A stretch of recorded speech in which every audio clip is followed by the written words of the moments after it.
Good evening and welcome to the September 5th, 2023 meeting of the Milton Select Board. Before we begin, please join us as we recite the Pledge of Allegiance. I pledge allegiance to the flag of the United States of America and to the republic for which it stands, one nation, under God, indivisible, with liberty and justice for all.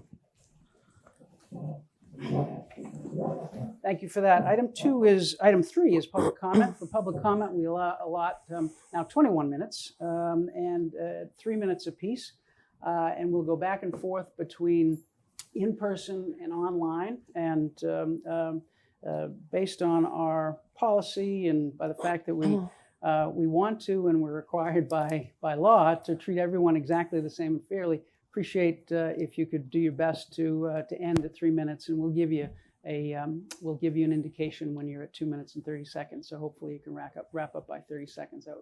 By 3 minutes. That would be very helpful. I think we had a couple of people sign up here in person. So why don't we start with the in person, and then we'll go to online. If you could just tell us your name and address, that would be helpful. Sure. Yeah. Can you hear me? Is that fine? Yes. My name is Maggie Clark. My address is 1169 Brook Road. And I apologize for reading this, but I do better when I read. And Maggie, if you could just make sure you're talking to the microphone so everyone can hear you. Sure. Great. I would like to speak out tonight in support of the Milton Yacht Club. I'm not a member of the Milton Yacht Club, but my dad was, my husband is. And thus, I've been a passenger and a boat owner, boating back and forth from the club countless times for close to 30 years. I currently have 2 boats docked at the landing. I'm also a parent of a 4-year member of the Neponset Rowing Club. In these capacities, I've been witness to what goes on at the landing and can rightfully say that I'm concerned about the future of this beautiful spot, which has become an area of contention in our town. The issue is complicated with many players, but a few things are certain. The town has declined to accept the club's bid for land on which to continue storing boats off-season. 2/3 of the Milton Yacht Club's income comes from this boat storage. Without income from boat storage, the Milton Yacht Club will dwindle and close over the next few years. The process of dwindling is well underway. The town wishes to improve, maybe modernize the landing, and I'm in favor of that. However, the town seems determined to make these changes at the expense of the Milton Yacht Club, and this is in direct opposition to the Milton Master Plan. I've read the master plan, and in terms of the landing, it aims to increase usage. I fully support this. The Milton Yacht Club shares this goal as well. They encourage use of the area through memberships to the club, as well as through their paddle sports membership, which allows for year-round locked storage of kayaks, paddle boards, and canoes. Currently, there are 25 paddle sport members. The Milton Yacht Club maintains the land, which is owned by the town, and the members' steady presence is a bulwark against crime, which, sad to say, is a downside of the somewhat secluded area. The Milton Master Plan explicitly states that town growth and change is to be accomplished with regard to the wonderful historic nature of our town. The Milton Yacht Club has existed for 118 years as stewards of the Milton Landing. Raking, mowing, weeding, maintaining floats, presenting a yearly scholarship for Milton High Senior, keeping the docks going, and all of those things are just a few of the long list of what they have been doing for many, many years. In closing, the Neponset River Town Landing is a beautiful estuary full of spectacular nature. However, it's a bit of a boating nightmare. No matter how many millions of dollars are poured into that area, it will always be a tidal river with muddy low tides twice a day, a strong current, a huge portion of no-wake zones to get out to the harbor, 20 seconds, Ms. Clark. and the most aggressive horseflies and mosquitoes known to man, because they breed there in the mud flats. The area should be lovingly cared for. An improvement and change is fine, as long as it shows appreciation for the club that has been doing this for 118 years. Doing anything else is in direct opposition to what the Milton Master Plan lays out as a guideline for our town. Thank you, Ms. Clark. Thank you very much. All right, let's go to John Rowe. If we could promote John Rowe as his hand up. Sure.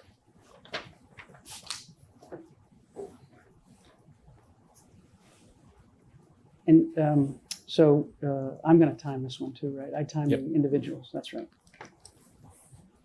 Mr. Rowe, can you hear us, sir?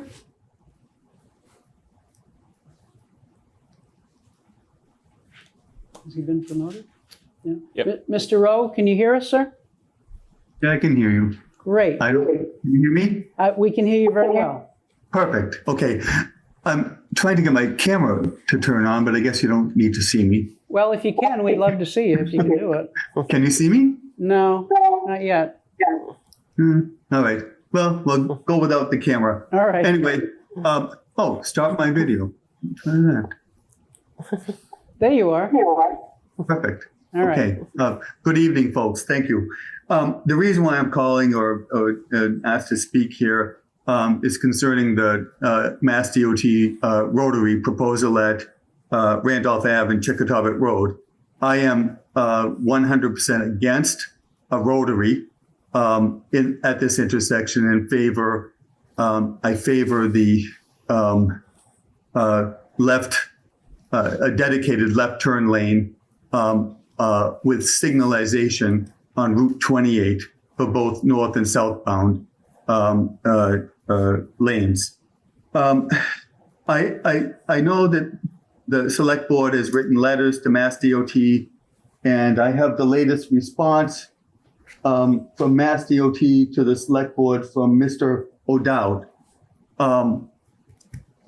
I believe that the town or people who are against the Rotary, and I think the town of Milton is, I don't know if they are or not, but I think that a united approach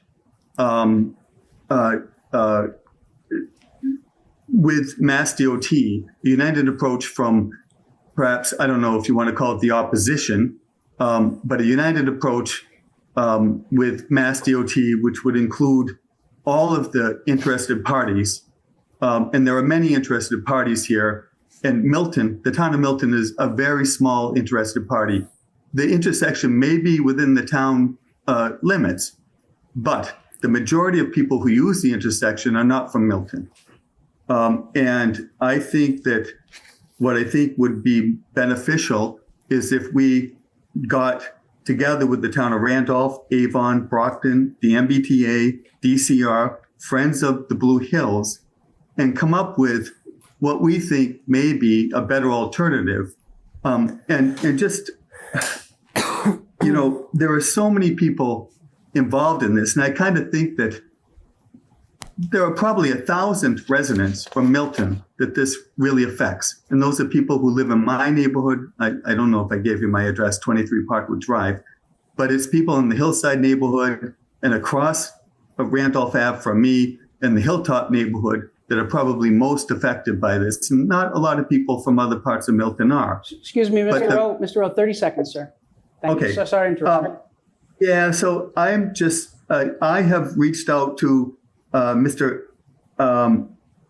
Alexopoulos from the Randolph Town Council. I've attended a meeting there, and there are people at the Randolph Town Council that have mixed feelings about this. Some like it, some don't.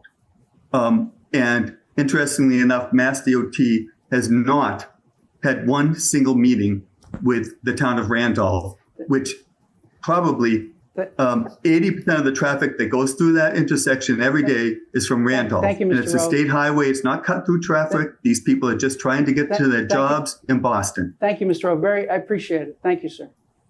Okay, one more, just one more comment. Well, we have a, if we let one person. You have a letter from Okay. Mr. O'Dowd, Yep. which We said have it. nothing. I have a meeting with his boss tomorrow morning at 8 a.m. Great. If anybody is interested in how that goes, Okay. let me know. Okay. I'm happy to send you a summary, but I don't think the board is interested in collaborating with all of the interested parties. That's what I'm not a good orator, but I'm just asking that everybody start collaborating with all interested parties. Thank And you. I think we'll get a better outcome. Thank you, Mr. Rowe. Thank you, sir. So who should I contact? Mr. Milano. Mr. Milano, town administrator. Or anyone on the board, for that matter. You have our address, our email addresses are all online, so you can call the town offices, contact Mr. Milano or any member of the board. Certainly it's welcome information. So let's go to someone in person. Is Mr. Joe Henning. Mr. Joe Henning. Hi, Phil Joe Henning, 23 Parkwood Drive. I just wanted to talk about the same intersection as John just mentioned. And, you know, I keep wondering, what do people think makes it dangerous? I really liked what Roxanne asked when she said, who is familiar with the intersection? I am familiar with the intersection because I go through it multiple times a day. And the things that I think make it dangerous, I noticed in the Milton Times that Mike Zulis, maybe they didn't understand you, Mike, but they said that you said that the left turn arrows have been turned off. They haven't been turned off. The problem is that it's a temporary arrow. It's on for maybe 2 minutes, 3 minutes, and then it goes off and it's green. And what happens is people need to continue to make a left-hand turn. But because of the hill and because there's traffic coming at you, turning in the opposite direction, you can't see the person in the far, I'll call it left lane. You can't see them at all. So you're in the middle of the intersection and you think you can turn and a car comes plowing through the intersection and runs into you. That's why the left-hand turns are so dangerous. And I agree with John. What we need is dedicated turn lanes in each of the four pieces of the intersection. And that turn arrow, when it goes off, you need to stop turning. That's what happens with the light green, and you can make a left turn on green. It's bound to cause trouble. The person who caused the party that caused problems in the intersection was MassDOT. It's a poorly designed intersection, but that doesn't mean that it's wrong. It just means that it needs some enhancements. And those enhancements would be dedicated turn lanes in each of the four pieces of the intersection, a left-hand turn arrow, and when it goes off, no more turns. That would protect people. We don't need to do anything else. Maybe one other thing that could change is the hill. When people are coming over the hill, they can't see what's going on in the intersection. Now they say they're going to move 30 seconds, Mr. Chairman. intersection to the south. That would take it to the top of the hill and improve visibility. But right now, the way it is, someone comes flying over the hill and, you know, it's bound to cause disaster. So I think it just needs a redesign, but the basic design is okay. And I think it better serves the public that needs egress from the side streets and from other neighbors like me. Thank you, Mr. Henning. Thank you. Right on time. All right, next online, we have Kathleen Krogan Kamara, RN. All right, promoter now. Promote.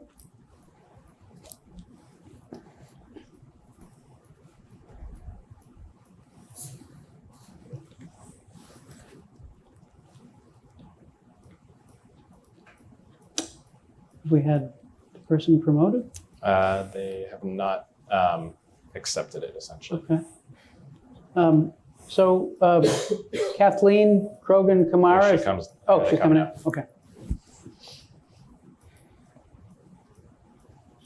Oh, declined to be. Never mind. Perhaps they did not intend to have their hand raised. All right. So Kathleen Krogan Kamara, you have your hand raised. If you want to speak, we'd happy to have you, but you have to accept the promotion to panelist. Let's give it one more try. Sure. To see if the promotion is accepted.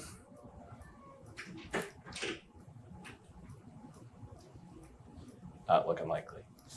No? All right, well, why don't we move on to the next person here in person. I don't see anyone else in the online. Not at this moment.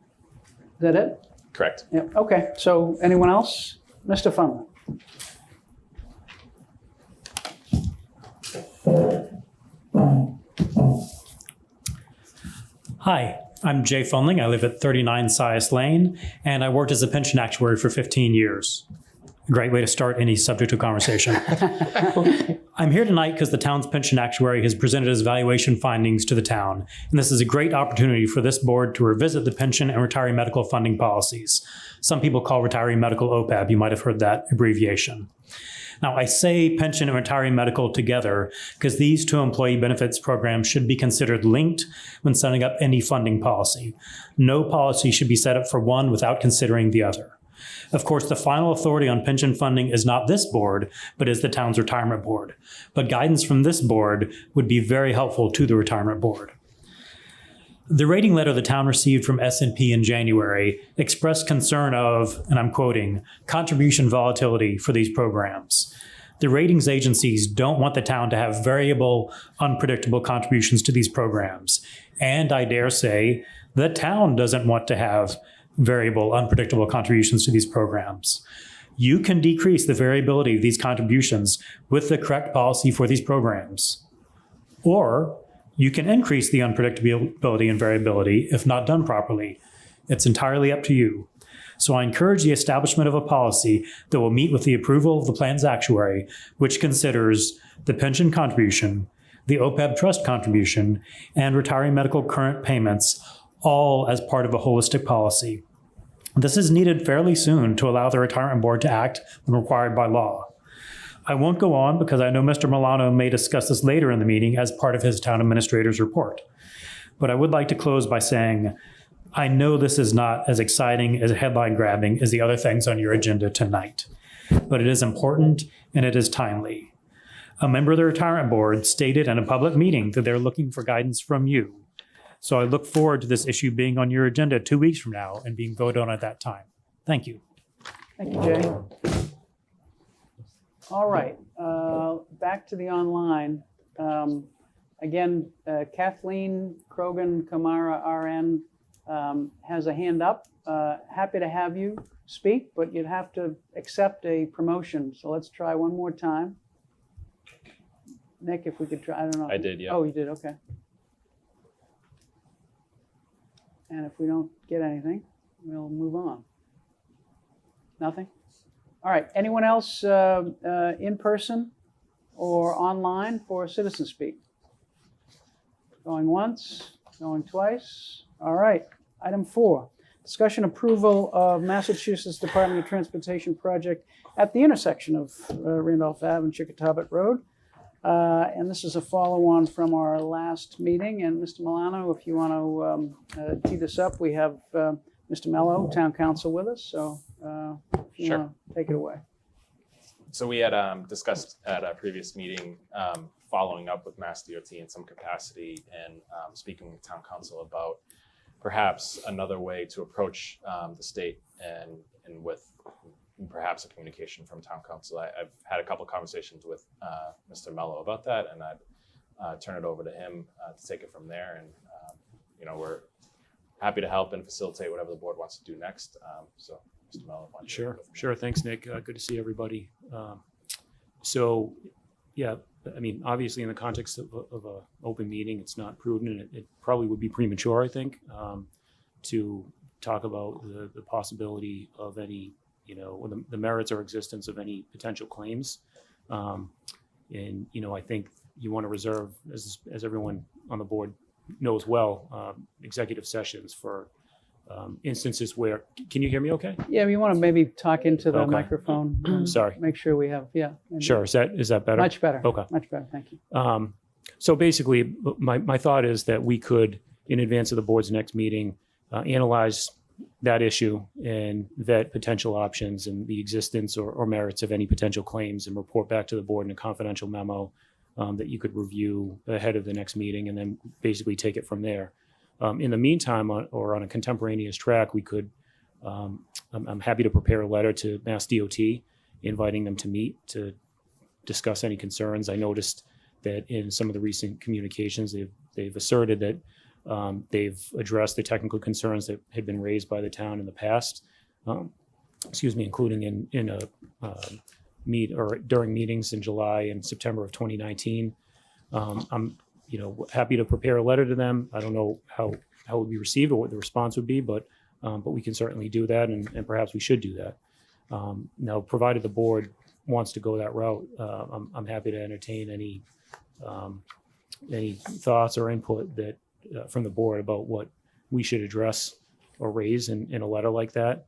Obviously, I'm just coming into this, so any information that you can provide to me in terms of what the technical concerns are, issues that you think we need to, flag for a DOT, I'm all ears. I noticed that seems like one of the more prominent issues that had been vetted was the concept of a left turn signal.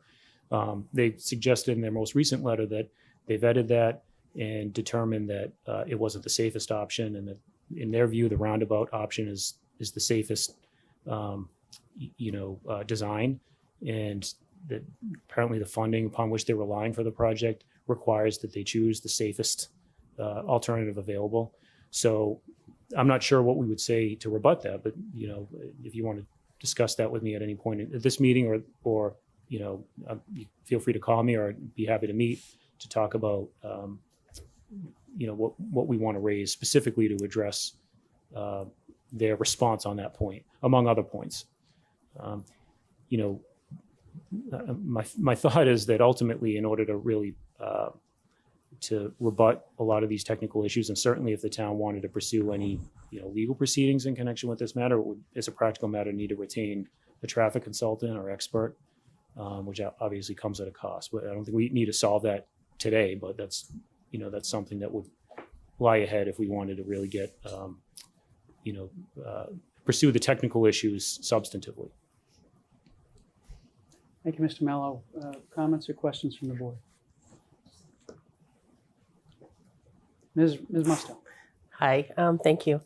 I have a couple of comments. The first one is when they came in here, it was a representative, I think Josh Bartas, and then a couple of people from Howard Stein Hudson, and they came in and we asked them all sorts of questions. One thing was with their report that they had, that I had a copy of, they had cited that this was the best alternative.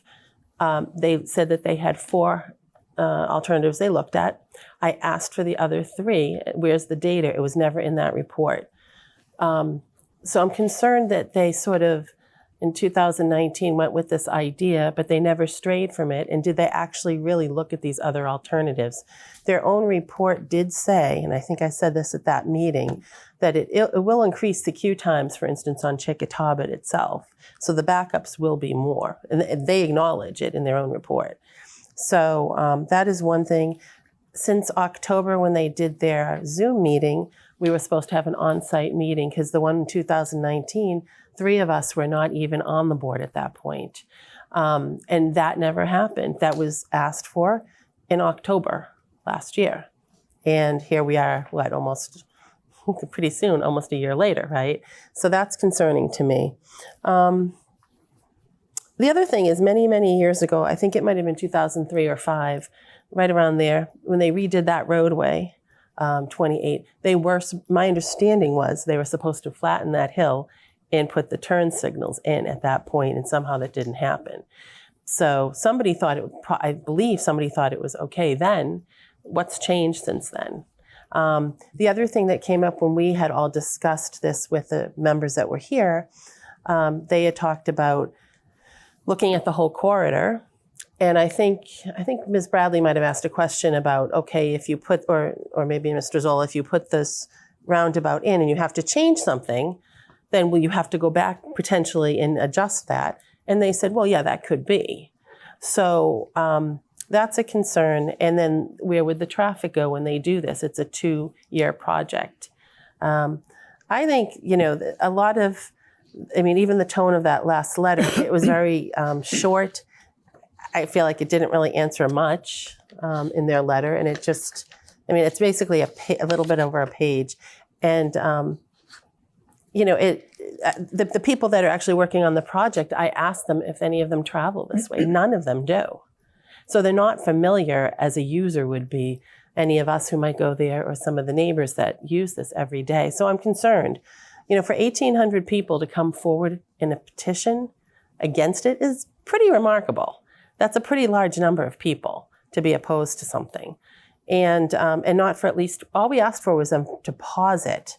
We didn't, we said, let's pause it and get some more information, look at the corridor, and in the meantime, do a temporary fix if you can with dedicated turn lanes and signalization. And, again, this is going to take like 2 years to do. So I don't think these are any solutions. I am in favor of, first of all, I think we should do a letter and from you as our town attorney, but I also think it should go to a bunch of other people that maybe weren't cited on this, and maybe we could discuss who else we think the letter should go to. I just thought the response was very inadequate. We're representing our residents, and I think it's very inadequate. The other thing is, I know there was a gentleman who came on tonight who was talking about, look at some of these other communities. And I believe I had mentioned that at a previous meeting, and I don't know if, Mr. Milano, if you've reached out or if anybody has reached out to any of our surrounding communities about this issue. But I believe we mentioned that at the last meeting that we talked about this, or the time before. Because it's always good to have some support there, or people that are maybe concerned about this. So the other question I guess I do have about the whole project is there any taking of land from neighbors by eminent domain? Are you aware of anything on that level to make this happen? Because my understanding is that there may be. Right. Yeah. Wasn't that addressed in one of the letters? And that's a concern too from some of those residents that here we have a project that is not supported by many people who have concerns, and they're also taking land from residents that are our residents. Mm-hmm. So I do have concern about that. Mm-hmm. Yeah. Okay. Thank you. I listened with interest. I think Mr. Rowe mentioned that he has a meeting with someone from DOT tomorrow morning. That sort of jumped out and caught my attention. So perhaps there's a willingness from DOT to meet with the town. Mm-hmm. Okay. Mr. Wells?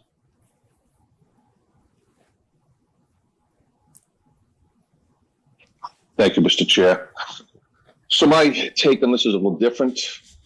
Clearly, 10 years as chair of the Traffic Commission, and I've spoken in the past, also investigating, I don't even know how many accidents and how many fatals I've gone through there over my 3+ decades in the police department. But I was on the board when MassDOT first brought this on, and I accompanied Mr. Dennehy to District 6 when they first presented it. We had asked for someone to come out. Howard Stein Hudson came on board as well.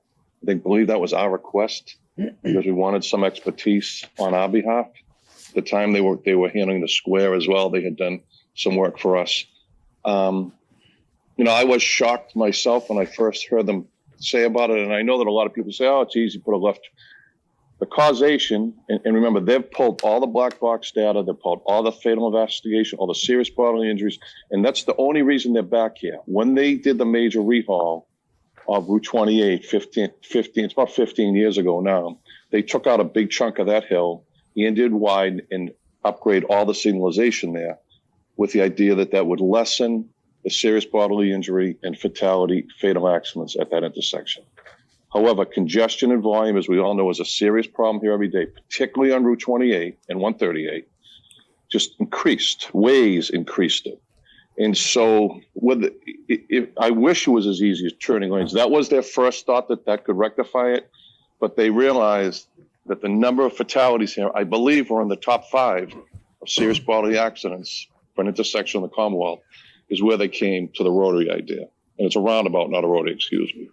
And Mr. Zulus, you may have been on the board. I think you were, because Ms. Collins was here. And if she was here, you would have been. You might remember a presentation we got from AARP around the 25% when they came into the 25% about how effective roundabouts are in the United States of America today at preventing serious bodily injury and vehicular accidents. And in that year, I think 2019, there had been 14,000 new ones constructed across the country. And I hear, it's one thing, to change this, change that. I know I'm being a little lengthy here. This is a serious, serious intersection. And this took a lot of work. And I've looked at this 100 different ways. And I understand how they came to this conclusion. They came to the conclusion because it's the safest thing to do at this intersection. And that's the reason, I mean, I spent my whole life in public safety. That's the reason I supported what they presented to us as putting a roundabout there. Thank you. That's my only comments on that. And the town council, if he wants any historic, I'll be glad to talk to him anytime. Well, thank you. Thank you, Mr. Zoll. Thank you, Mr. Chair. So just a couple of quick points on this. I think in regards to a letter, which I do think I agree with Ms. Musto that we should put something together. A couple of things that have stood out to me, both in reading the letter and then also from this evening. I think, for one, the letter promises to keep the community informed and involved in the development of the project and the ongoing corridor study by the design team, not limited to active participation in roadway safety audits, as well as shared findings and recommendations. So I think that's a broad promise with no timetable, no schedule, no understanding of when when the study is due to be completed, when residents will be surveyed, how they're going to go about surveying residents. How are they going to select the residents to survey? I think we know that there's a lot of folks that are going to be impacted by this that are downstream, for lack of a better term, of where this rotary is. And so, I think we should be asking them for a detailed plan about how they're going to go about doing this. They also have said that they don't believe that that left turn signals are appropriate for the intersection, but at Citizen Speak this evening, we heard from Mr. Joining that they're functional. And so it would be good to clarify what's happening. And if indeed that they are functional, then why wouldn't we seek to make them safer if they're going to be on? I hope that they won't then use this letter as an excuse to turn them off. But I think certainly it seems like they're not informed about if those arrows are indeed going on. They don't seem to be informed about it, which seems to be problematic from the Department of Transportation. I think, finally, I agree with Mr. Wells on the overall safety of rotaries. I think that there's, study after study. I don't think anybody's debating the fact that rotaries or roundabouts as a general concept tend to be safer. I think the real concern that we have here is that we are robbing Peter to pay Paul, where we're going to get some safety improvements at this intersection, but we're going to lose them further into Milton as folks from side streets are going to be forced into trying to make turns that are going to be more dangerous because the traffic flow won't stop. And so I think and this is what we discussed with the group generally, is proceeding in a way without a full understanding of the ramifications for the rest of the town. That's where I think a lot of other folks have the real problem. I don't think that there's a roundabouts are bad and we shouldn't build them sentiment. I think there's a let's understand what the consequences of this roundabout are going to be to all of the Milton residents who live in that area. And frankly, Randolph residents and other folks that are there. Because I think, to Mr. Wells's point, if you go back through the logs and look at who has been deceased at a lot of these accidents, they're not going to just be Milton residents. They're going to be Randolph residents, Avon residents, and other residents of other towns who I would think they would want to make sure that their citizens are able to commute safely. So I'm in favor of a follow-up letter. I'm in favor of a follow-up letter quickly. I'm also in favor of an executive session and memo to discuss our other alternatives. Thank you, Mr. Chair. Ms. Bradley. Just real quick, thank you, Mr. Chair. I am reading the letter. I've always stated that this is not a town road. I've said that from the beginning, that the expectations of those that we serve need to understand that we are at the mercy of the state and at the mercy of the transportation department. While I may not agree with the tone that they do things, while I may not agree with the letters that they write to us, ultimately this is their road. And I just want to keep reiterating that so folks remember it. In this letter, the last letter that they sent us, the short one that Ms. Musto was referencing, it says here that they're putting this out to bid this month. So while we're looking at short-term solutions, We can do another letter. We will get another letter back. It will basically dismiss us again. I have no faith that they will actually listen to us. I don't. This is not the first time that DOT has not taken anything we've had to say into consideration. And so I'm just curious as a board what we're going to do here. So we have residents, we have 1,800 people, we have all this stuff, right? They're going out to bid September 2023. It's that month. And they're going to basically, they're going to have this done with, which means bid and approved by the end of this year. So we can do all the letters we want. I'm really interested in the alternative things that we can do, Mr. Mello. So what does that mean for us as a town? Are there options that you can present to us that we could, possibly take action upon? I would love to see that, because right now it is a state road, and I grew up right off of a state road, just probably like Mr. Johanning lives right now in Agawam, and it's got the 57 rotary. So we've got a state road that goes right into, it's now called Six Flags. So I was used to a lot of traffic growing up and a rotary that I couldn't get off of. So I understand it. I just also remember that it was a state road and there was nothing that we that lived right there could do.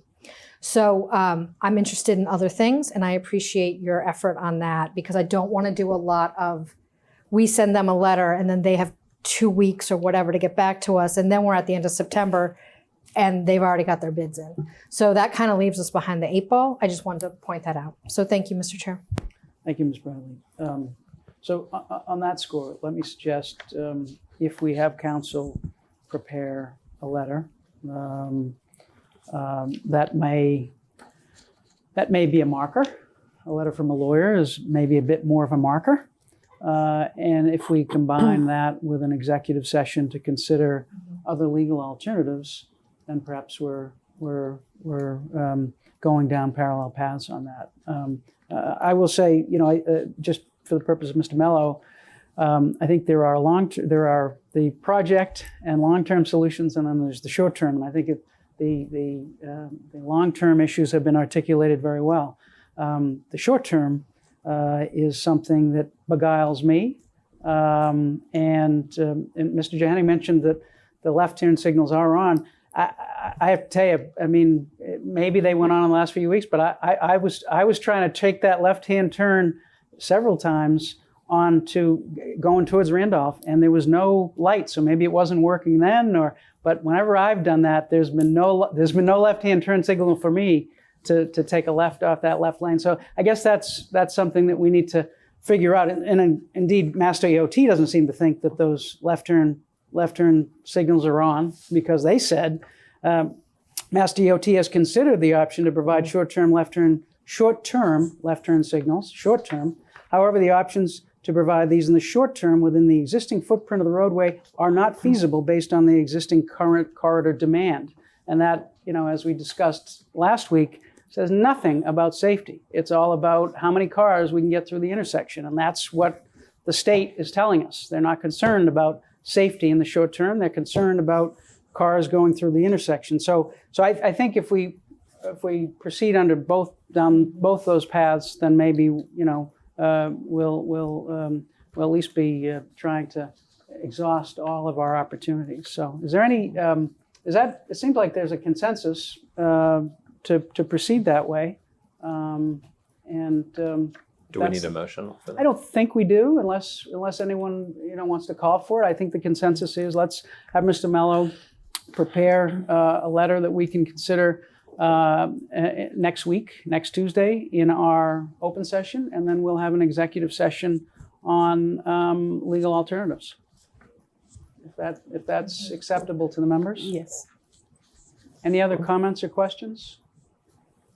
One question I have, in case anyone's aware, but I noticed reference in one of the letters to a MIPA approval process. I don't know if MIPA review has been secured, or if it's forthcoming, or if anyone knows anything about that.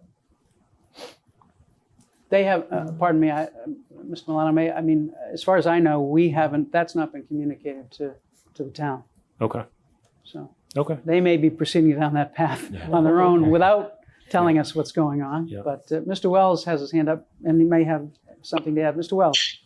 I do believe I am familiar with some of the MIPA stuff from my time on the state's Homeland Security Council. So anytime you're going to touch state crop, particularly some of this Blue Hills Reservation, you're going to need MIPA approval. And I do recall them talking about that the last time they were here, that they would have, because there is definitely some pieces of DCR land on both sides of the intersection that are going to be impacted. Okay. Thank you. Helpful. Any other comments or questions on this?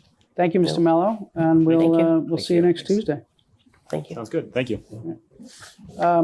Item 5, discussion approval renewal contract with Coastal EMS LLC for ambulance services. And Mr. Milano, if you Sure. want to tee this up for us. Thank you. So I sent the select board an email this afternoon just with a little bit more information on this, but our contract with what had been Fallon, which became Transformative, which became Coastal, expired on June 30th of 2023. We did have the option to execute a 2-year extension to that existing contract, but since it had been through so many iterations, we had been engaging with Coastal on renewing the contract and starting fresh. And I'll note that Kevin Mont and Ted Carroll from Coastal are both in the audience today, so we appreciate them coming. We've had a very productive collaborative contracting process with Coastal since they took over. They ended up purchasing Transformative last fall. One of the issues that we had been dealing with previously was long response times and a heavy reliance on mutual aid from other communities for ambulance services. And one of the first things that Coastal did was put a second ambulance in the town of Milton. That started in January. The new contract that's in front of you is for 3 years with mutual option to extend for 2 additional 1-year terms. It incorporates into the contract a requirement that there are 2 ALS advanced life support level ambulances in Milton, 24 hours a day, 365 days a year, dedicated to the town of Milton. In addition to that, there will be a 3rd ALS level ambulance in Milton for 10 hours a day. That's also available to other communities as well as to healthcare institutions here in Milton and elsewhere. But this level of support is something that was clear from Coastal from the beginning when we started to engage with them, and we were able to wrap into contract language. Coastal also provides ambulance services in Brookline, Dedham, and Newton. Other parts of the contract include training for Milton Fire, restocking of medical supplies for Milton Fire and Police, equipment for Milton Fire, such as Lucas cardiac machines that provide CPR. We have 3 presently. We'll be gaining a 4th through this contract. And they're also giving other equipment to the town, including AEDs for general town use as we see fit. And the contract also contains provisions for quality assurance and review, as well as potential penalties if there are any issues along the contract as we go. Chief Madden, Chief King, Town Council, and I worked on the contract. It's ready for signature. If the board is set with it, happy to take any questions or introduce the team from Coastal if you would like. Ms. Musto. Hi, thank you. I have a quick question. Where are our AEDs currently located, and does this include training for employees to understand how to use an AED? So the training is specific to Milton Fire and Milton Police for AEDs, but whenever we've reached out to Coastal, they have been willing and able to support town events and town initiatives. So if we were to reach out, we do have AEDs located throughout different facilities already. These would be 2 additional. We've been talking with Parks and Rec about making them available at athletic fields for events and for the sports leagues. That's becoming a very pressing issue, but that's something that they'll provide them, and then we have the ability to decide kind of what the best process is for that moving forward. Yes. Follow-up question, Sure. thank you. Will they be able to check the batteries and everything on them, like a yearly, because you do have to do some That will be follow-up our on that. responsibility, but it would be once they need to be replaced, it'll be up to Okay. them to be replaced. That's very important on those. Other comments? Oh, Mr. Wells. Thank you. Let me put that down. So I just want to thank the team from Coastal, most people don't know that even though Fallon sold to Transformative and Transformative is now Coastal, the main components of the management team, particularly the operational staff, and a good deal of the medics who've been invested in this community for a long time, have stayed with the company, is still servicing the residents, which that says a lot for patient care and as well as medical control, which they receive, which gives them the ability to provide ALS quickly. My only thought to you was usually it's 5-year contracts. As you know, Mr. Milano, I was involved in many of these myself. I just think you make yourself a little bit easier to do a 3-year and just extend for 2 instead of having to. You have so many things you have to do in a given year. A 1-year option is kind of just work that you wouldn't need to do. Might be easier for you to just, I would suggest amending it a 3-year with the option to amend it for 2 for a total of 5. And that'd be pretty much it. And I just want to thank them for everything. And I want to thank them for addressing the park and rec issue, because I know AEDs on the fields has been an issue for some time. So just in terms of how to get this done, I suppose we could, since the Transformative representatives are here, we could try to negotiate that right now, or we could wait and. My gut is, Mr. Chair, they would agree with this, and I think, and as I said, Mr. Milano told me this today, because I just asked him, and I'm like, you have enough things on your plate. If you're going to go for 5, do a 3 and an option for 2 to renew, and then it's just one thing less you have to do in a given year, and it keeps the continuity of medical care intact. People don't realize how important it is. It's part of the triangle of public safety in this community: police, fire, and EMS, and it's something you don't want to. If you can deal with it today and get 5 years, do it. Make your life easier. That's my suggestion. Thank you. Mr. Milano, any thoughts on that? I don't have very. Generally, when we're going beyond the 3 years, we try to keep the town's option to exit, if necessary, available to us. I don't feel super strong one way or the other. In this case, I think we expect to have a very successful agreement here, and we anticipate exercising both of those options. So I'm happy to leave as is. I'm happy to make that change. I don't feel super strongly one way or the other. All right. Ms. Bradley. Thank you, Mr. Chair.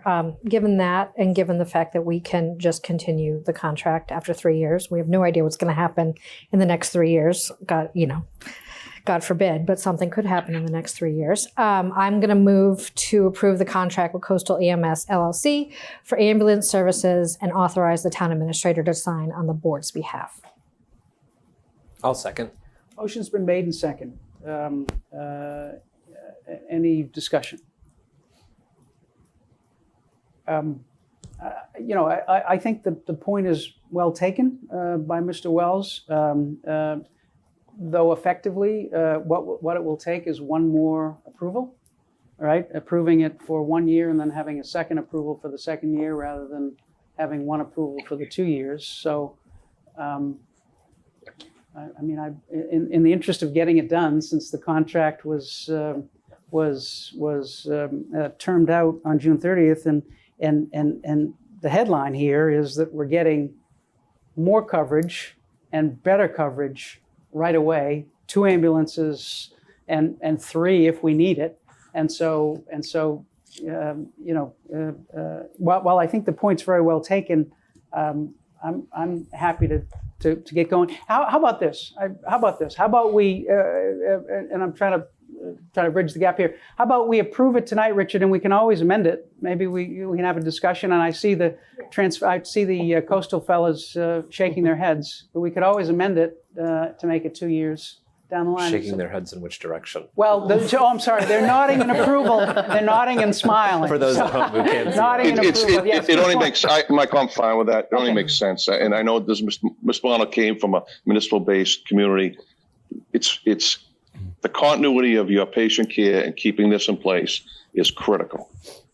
And I could go on for an hour. The pluses and the minuses, as both Coastal reps know. But I'm fine with that. If you want to, I'm fine if I'll second Ms. Bradley's. I don't know if it was seconded. I'll second her motion, and we can come back and discuss this at a later time. Okay, great. I'll talk to Mr. Milano personally as well. Great. Any further discussion? All those in favor? This will be a roll call vote. Ms. Bradley, Yes. Ms. Musto, Yes. Mr. Wells, Yes. Mr. Zoll. Yes. And Mr. Zulish, yes. All right. Thank you. And thank you to the coastal representatives, and appreciate better coverage and more coverage. It's really, it's big news that we're going to have those dedicated ambulances and the additional coverage to the extent we need it. So that's great. Thank you very much. All right. Item six, discussion select board's role regarding MBTA Communities Act. We included this on the agenda because there seemed to be some lack of clarity about what the select board's role here with the MBTA Communities Act is. Both some discussion here about whether it's appropriately in select board's lane, and discussion elsewhere. And so we thought it important to just lay out what are the select board's responsibilities under its policies, what the law says, what our bylaws say, and what has been the practice of this board and other boards in town. And so I'll just very quickly lay out, what we have in our policies and under the law, and what's happened in our practice, just so we have some clarity, and then we can discuss it. As I think we all know, the select board select board is the chief executive authority of the town and responsible for policy direction of the town. And under our powers and responsibilities, according to our policy, that includes recommending and evaluating policy and action on land use issues. So that's our authority according to our policies and according to the town bylaws as the chief executive authority of the town. Now, what about specifically beyond our policy with respect to zoning? Our bylaws tell us that the zoning bylaws, including the zoning map, may be changed from time to time by amendment, additional or repeal, but only in the manner provided by General Laws, Chapter 40A. So that takes us to Chapter 40A of the Massachusetts General Laws. And Chapter 40A of the Massachusetts General Laws specifically provides that adoption or change of zoning ordinances or bylaws may be initiated by the submission to the City Council or the Board of Selectmen of a proposed zoning ordinance or bylaw by the Board of Selectmen, Board of Appeals, an individual whose land is affected, registered voters under the statute, by the planning board as well, and by a regional agency. So according to the statute and according to our bylaws, the select board is certainly within the select board's lane to initiate changes or to initiate changes to zoning ordinances and zoning in the town. And that's specific, and it is explicit that the select board has that authority. Now, what's been the practice? Have we done this before? Well, we have. Now, I haven't gone back and checked everything and checked the records, but I remembered, and turned out it was less than 2 years ago, this board decided to take a vote and act on a development at 440 Granite Avenue. And this board was asked, prior to the decision of the planning board, to weigh in on its view of a concept plan for 440 Granite Avenue. And this board did that, as it has presumably in the past under its authority and under its policies and under its actions. So if we look at our policies, if we look at the bylaws of the town, if we look at Massachusetts law, and if we look at the practice of this board in the past, there should be no surprise or no confusion or no shock or no lack of clarity that this board certainly, if it wishes to, has the authority and has in fact acted under that authority in the past to initiate proposed changes to the zoning for town meetings. So that's kind of the law, and so I just want to open it up just so make sure we're all clear on what that provides. So comments or questions on this item? Ms. Musto. Thank you. Thank you for going through that. I have a couple of comments that I would like to say. The first one is one of our responsibilities under our duties and responsibilities as the chief executive officers of the town is a fiduciary responsibility for town's finances. With that being said, anything that of this magnitude that we're talking about, has consequences in terms of cost, with sewer, for instance, and water, police and fire protection, safety, the impact on schools. We have no idea what those costs are. And so as somebody who has a fiduciary responsibility for the town finances, that's a concern. The other concern I would say is what you can do and what you should do and what seems more ethical of what you can do.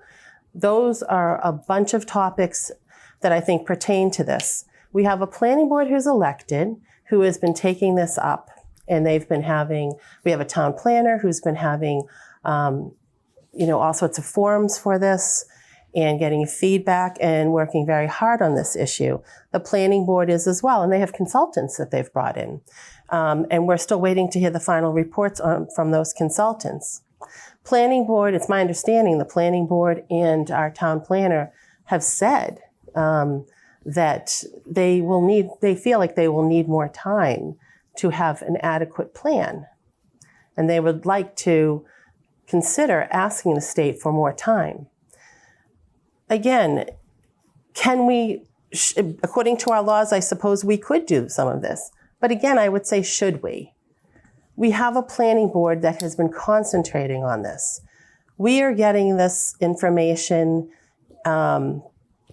in a manner where we're just hearing little bits and pieces. The last time that we had the meeting, Tim had the two options, 1 and 2, and all of the charts weren't even filled out at that point. I saw some information that came through at 3:00 this afternoon from Tim with some more information on dimensional analysis and so forth. We are rushing a process which will affect the entire town, which has huge implications, not just for particular areas that might be impacted, but for the entire town. Now, again, you say that it's in our purview that we can do all of this. That's great, Mr. Zulus, but again, should we allow our planning board to give us the information? And they are vetting this, and they have the consultants in to get us information. Your own town planner and planning board feels that we may even need more time to do this properly. This is a rush job on something that is very important for our town. So that is, I think those are concerns. Mr. I will just say, I understand that, appreciate it. One of our primary responsibilities under our policies is to the residents of the town, and I understand planning board, they're doing their work, and that's great, and we look forward to getting their views, and we're sharing our views. But we have a responsibility to the residents. We have to think about the residents, and we weren't elected by the planning board or the town planner. We were elected by the residents. And so I think it's important for us to focus on that part of our policy, that we have to do something for the residents. And we may decide that this is part of that. At least we have in part so far. Mr. Zoll. Thank you, Mr. Chair. Just a couple of quick points, because I think right now for this discussion purposes, we're just talking about our role, yes, and we're not talking about the specific article. But in terms of the role, the fiduciary responsibility is something I think that we all take very seriously. I think if we're going to take that seriously, I think we have to sort of address the false dichotomy that has been presented, I think, by some folks, that it's either that we have an article into our December town warrant and we go forward with this, or that we don't go forward with this, or we somehow manage to just take a couple of small penalties and that's it. And the real choice here is whether Milton, the town of Milton and its elected officials, of which we are some, and of which town meeting are some, whether those elected officials decide to set how we're going to zone per this law, or whether we let developers do it. Because we have heard time and again from developers, from real estate professionals, some of the less scrupulous members of that profession would like nothing better for this town to fail to act.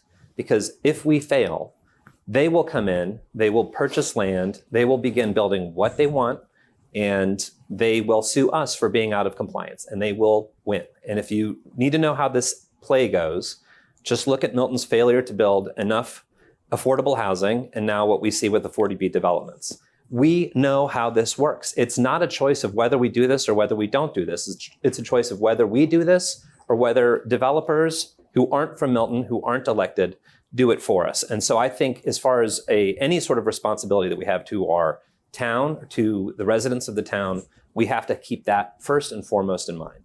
Second, I take issue with the idea that this is a rushed process. We have known about this law for years. The planning board has known about this law for years. We are now in a position where we need to put something into the warrant, and there are time limits for us to do that. The planning board has had a couple of years to get this together. We are now in September. Town meeting is in December. If we fail to pass an article on this in our town meeting in December, we will be out of compliance, subject to lawsuits, subject to developers moving in, subject to things that we would all, I think, prefer not to have happen.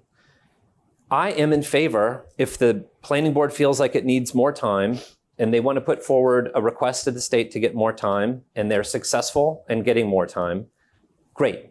That would be great to have more time. It's always nice.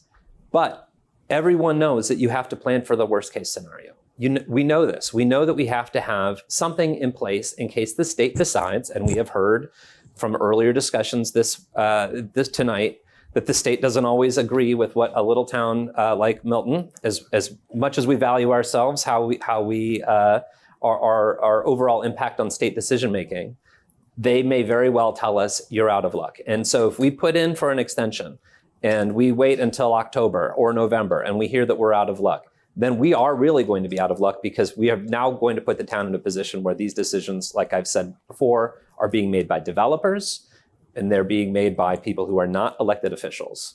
So I think we've certainly given the planning board time. I have indicated to members of the planning board in individual conversations that I would be happy to see them put something forward together. I think that what we're doing is the right thing. If they want to pick this up and make suggestions, that would be great. We would love to see that. But the idea that this is a rushed process when it's been a statewide law for multiple years that we've known about, and we are now, yes, under the gun a little bit because we have failed to get some of this work done, that doesn't mean that we're rushing the process. It just means that we've left ourselves less time to do the work that we need to do. But the most important thing is that we do that work. Thank you, Mr. Chair. Other comments or questions? Ms. Musto. Thank you. I just would like to respond to a couple of things. First of all, we all represent all of the members of the community. So, we have a responsibility to the entire community. Right. And that means that we have to do what is right for the entire community. We have to be able to explain to people, what's the infrastructure like if we put in all of these, put on all of these units? We have not explained any of that to residents. How many meetings have we had that we have looked at some of this information? Do you know? Do you know? I'm asking you. Oh, I mean, we'd have to go back and count it. I can think of four. I can think of four off the bat. A handful. In the last couple of months. To Mr. Zoll's point, if supposedly we've known about this forever, we're talking about it for 4 meetings and we don't even have all the information. Well, just in response to the question, that's in the last couple of months. We had meetings about this prior to the last 4 months as well. So if you go back over the full stretch, it's much more than just 4, but just in terms of the number of meetings. But in terms of getting, consultants in, the planning board has consultants in looking at some of this stuff. And we have a little bit of time. I don't understand why we wouldn't let the planning board process play out. I'm sure that they will have they could do their own article and then bring it to us. Isn't that usually the process on something like this? I know you said it can be either way, and I know Ms. Bradley's shaking her head no. But I think that it's again, I think that you are not being, letting the planning board do their work and Mr. Chewinski do his work. We are hurrying up to get something out, and we want to make sure it's right. You know, once you get this out, it's out. And I think to Mr. Zoll's point about developers, this is a developer's dream. I know a lot of people that do development in different communities in different towns. They love this law because they will go in and they will buy houses, and they will buy 1 or 2 houses, and they'll make several affordable, not even affordable units, multifamily units by right. So to say that, you know, we're going to get hit by developers like this. They love this. You should ask some of the communities that have something similar, what's going on. Brookline, for instance, they are looking at doing it a little differently. They worked in it for how long, Mr. Milano? For a year or 2 on their That's right. Yeah, and they're in the same category as us for one of the 12 communities. And they're doing something a little creative with what they're doing, correct? They're not coming up with actually 7,000 new units. They're doing something creative. I think that we need to let the process play out a little bit longer. And I think that for us to be putting this forward, I disagree with. So we're getting a little bit of far afield from the. I don't think that's our role. I don't think it's our role. Yes, fair enough. Fair Okay. enough. And we this can have instance. a discussion. We do have on the agenda discussion of an article, so we can have Sure. a substantive discussion. Ms. Bradley. Thank you so much. I want to address the select board's role regarding the MBTA Communities Act and our role in general. I'm having the wonderful pleasure of reading constitutional law right now as part of my schooling. And I had the proudest moment this past week of my son taking the oath of office to be a member of the Youth Task Force. In that oath, that he had to take as a minor, he stated that he would not only uphold the bylaws of our town, but he would follow state laws as are regulated. And I'm kind of in this black and white space right now where on August 22nd, there was a motion by this board whether or not to comply with state law. It wasn't about the guidance. It wasn't about fiduciary stuff. It wasn't about anything except for compliance with current state law. And that current state law requires us to have something by the end of this year. And that's a requirement of state law. And 2 people of this board voted against complying with state law. And to me, as somebody who is really grappling with how we're going about this, I think there is a lot of double talk and over talk about what actually our roles are. And our role is to comply. Period. End of sentence. What that looks like on the end of this, when it's all said and done, is not going to be the same article that the planning board puts forth, that we put forth. Things will change on the state level. We see this all the time. And I just want to say that I really strongly feel like there is a lack of respect to the state, to our legislators, to our governor, to our attorney general, who is working to try and solve a problem here that is a statewide problem. And I will be voting to uphold not only our town bylaws, which I feel like we are doing by proposing an article, it's within our role. I will also be upholding what we all swore to do, which is uphold the laws of this state. This is a law. We may not like it. We can try and, this is the great part about it right now. We get to try and massage it to the best of our ability so that it's in the greatest impact for our residents. It's not about being for or against it. It's about how do we massage this so that we can get all we want out of it as a town of Milton. Because honestly, we have an obligation to comply with state law right now. And there's no other way around that. So I personally am offended that 2 members of our board voted not to comply with the state 2 weeks ago. I've been really wrestling with that.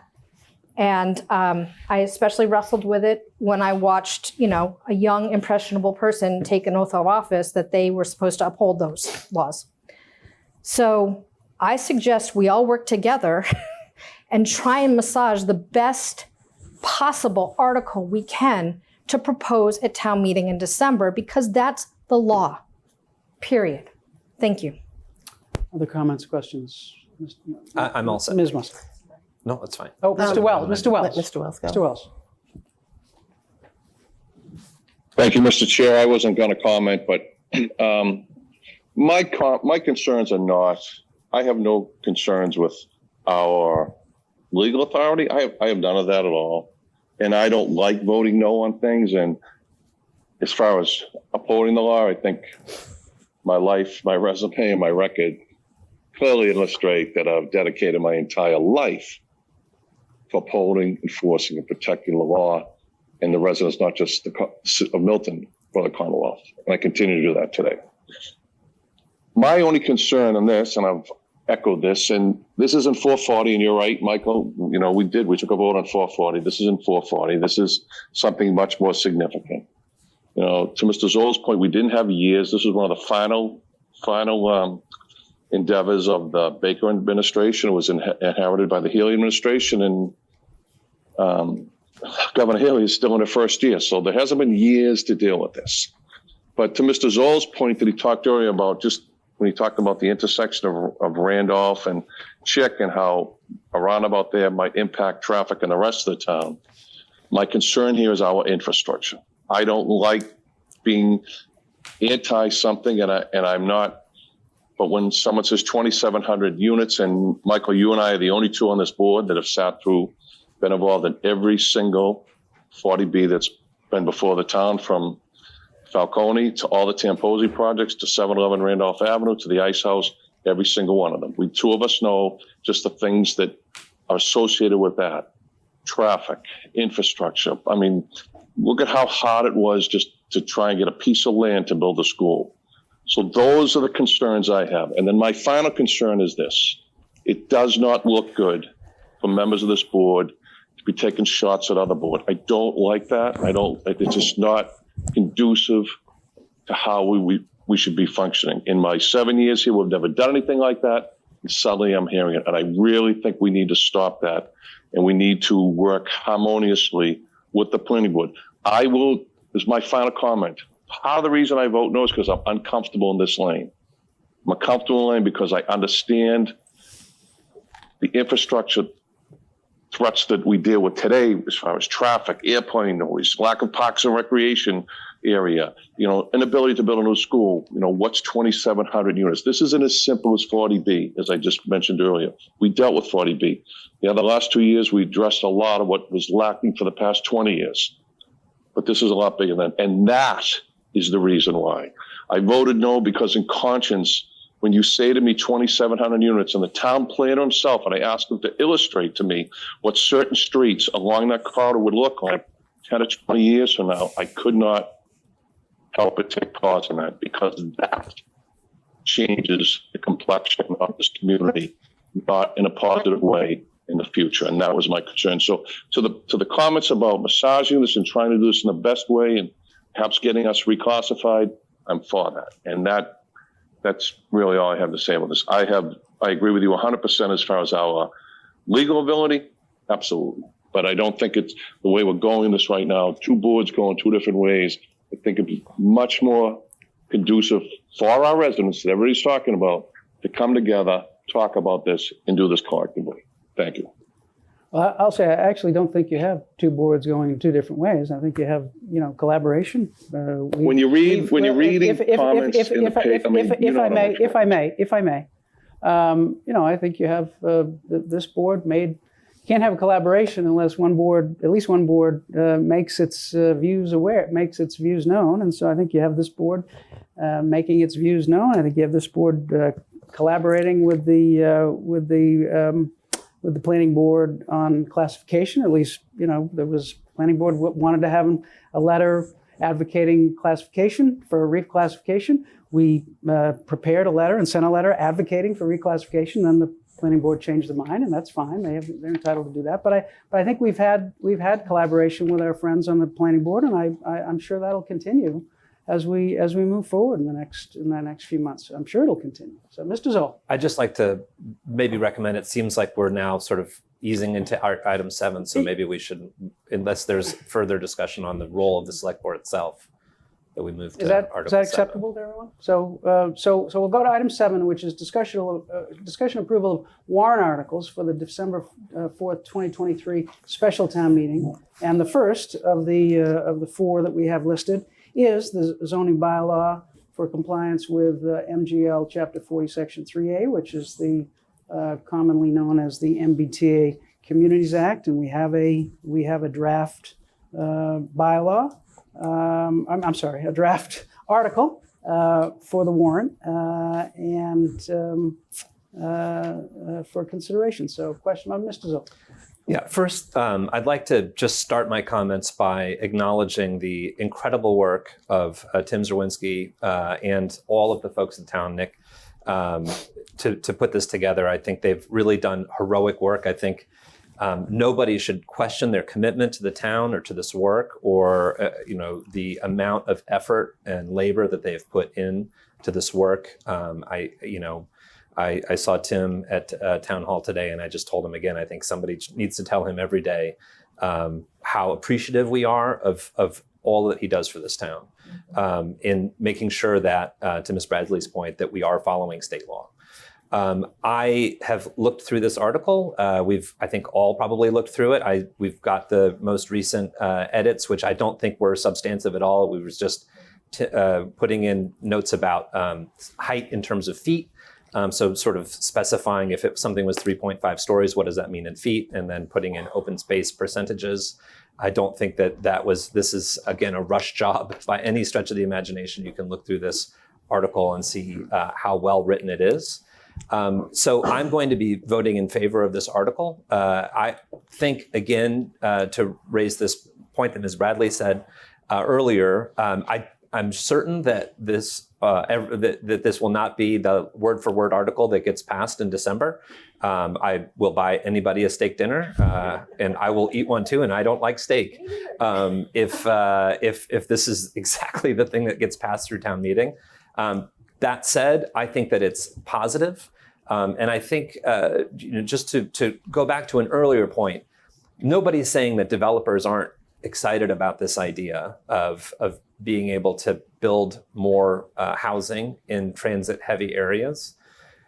What we're doing is giving them guidelines through this article. If we don't give them guidelines, they will have free rein to do what they want in this area. And again, if you think that I'm wrong, we have seen this act play out before with our affordable housing in this town, which is still insubstantial, not enough.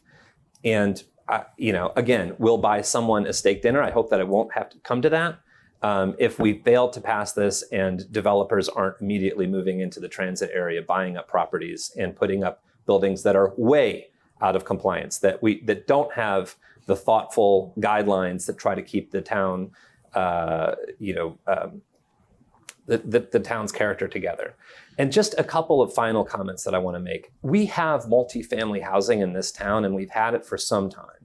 I've lived in a multifamily housing in this town. I don't know that anybody else on this board has done that, but I've lived in an apartment on Brook Road for a couple of years in a two-family home. I have found some of the language directed at multifamily or denser housing to be distasteful at best. I think other adjectives could be used, which I won't use. But the idea that this is dirty, or that this is somehow will diminish the town, or that it will dramatically change the character. There are a lot of really great people in this town that live in multifamily housing. There are going to be more families that are living in multifamily housing in the future. I think that's great. I think we should be celebrating this article. I think we should be excited about it. I think, yes, it represents some change, but it does not represent the sort of dramatic whole-scale change that, again, opponents are trying to tell us that we're going to see. We don't see 2,600 new units in this article. We see units that are being zoned on top of existing units, which is the sort of alternative path that was suggested that Brookline is taking, we're doing the same thing. We're zoning on top of existing housing. So we're not going to see the number of new housing that people are saying that we're going to see. We're also not going to see it all happen at once. We're not, as Mr. Zawinski pointed out in one of the many, and I can't point to the specific one because we've had a lot of different hearings on this, but in one of the hearings that we've had on this, Mr. Zawinski pointed out that we still haven't even built out all of the housing zoning for housing that was done in the 1930s in this town. So the idea that we're going to suddenly have a flood of new development overnight is just, it's not true. And so I'm going to conclude my remarks. I don't really want to have a long debate about this, so I don't know that I'll be making another comment about it, other than to say this is fantastic work. I look forward to hearing the planning board's thoughtful comments on this and suggestions if they have them. And again, I look forward to buying somebody a steak dinner if this is the exact thing that gets passed in December. Thank you, Mr. Chair. Thank you. Ms. Musto. Thank you. I do have a couple of things I'd like to say. The first one is I have to go back to something that was said by Ms. Bradley, stating that I was one of the people that was not obeying the law. I am trying to obey the law. The law is different than the guidelines. The law was voted on by the legislature, which says talking about at least one district of multifamily housing by right. We had the opportunity a couple of weeks ago to send a letter to the MBTA, and the letter was completely changed. The letter did not talk about reclassification. It talked about fixing up the line, basically, and give us an explanation of the category that we're in. We are not being treated fairly by the T in terms of this classification. We are rushing to get an article in by December. The planning board is working on this themselves. Why can't we allow the planning board to come up with the article and then send it to us? This is September, 5th, 6th? 5th. 5th, thank you. My daughter's birthday. Happy birthday, Ida. So, there is still a little bit of time here. They have their consultants in. We're lacking a lot of information still. We have some information, which is great, but we're lacking some. And if we're talking about collaboration and working cohesively and together, we have a lot of things on our plate, and we do represent the residents in this town. Planning board has been working on this, and they have the consultants in, they have been working diligently with Tim. I think it's not the right thing to do. I don't think this is the right process. Thank you. I will just say, and again, this letter thing keeps coming up, and you can say a letter doesn't say what it says over and over again, but it doesn't make it any more accurate the last time you said it than it was the first time you said it. Just so everyone's clear, what the letter said before that everyone thought was great, and after was the significant differences in service, infrastructure, and equipment demonstrate that the Mattapan trolley line is not equivalent to the rapid transit lines, and that its previous classification as not being rapid transit should be restored. And then, again, no changes to, while the short self-contained Mattapan trolley line loop runs on a designated right-of-way in its current state, its operation is more equivalent to a bus or a streetcar system than to a rapid transit line in the following ways. And they laid out the same three arguments that were in the first draft and the prior letter. So again, the letter advocates for reclassification. I think it says it does, so it does. Just want to clear that up. So Ms. Musto. I disagree with you respectfully on that. I think it does not ask for that. And it takes out the history, which the history is the most important part in that letter. You yourself helped write the original letter. I wrote the original letter. Well, with who? With Nick. Nick Okay. did the first draft, And- but I mean, I think. And it's who fair else to- sat in there with you? Who else worked on that letter? What's that? I thought you collaborated with the planning board on that. Absolutely. So that being said. And it was a great collaboration. So if you had thought that there were things that were lacking in that letter, you would have put them in that letter in the first place. But instead, we had a gentleman on our board who was not in favor of reclassification, who wrote a totally different letter. It's like reading two different books, Mike. Okay, well, and we're not going to go there anymore. We're getting a little off track. Well, no, because you're talking about this whole zoning article, and I think that, had the letter been the first letter, maybe we would have had a different response by the T. We don't have a response yet, do we? That was my question. But perhaps we may have, or maybe we would get a different response. We don't know. Okay. And that's fine. Look, you can say over and over again, the letter doesn't say what it says. Well, it's like reading two books with two different endings. Thank you. That's fine. I may. Mr. Zoll. Just a quick point. That's what compromise looks like, Ms. Musto. This is what compromise looks like. I thought sending a letter was a bad idea. I still think it's a bad idea. I'm not surprised that we haven't gotten a response. I don't think we would have gotten a response to the other letter. I made some changes to the letter that I felt better encapsulated our argument by making it more contemporary. If you're familiar, and I said this when we discussed it before, but I'll say it again because I don't think we can say this enough in this country. If you're familiar with the history of Massachusetts, the United States, the world, in the 1960s, in the 1970s, decisions were made around infrastructure that were based in racism. Structural racism shaped this area just as much as it shaped every other area. And relying on decisions that were made that were rooted in structural racism in the 1960s, yes, I know that some people are not going to be happy to hear me say this. It's true. Relying on those decisions to make a case about rapid transit in the 2020s is a really nasty look.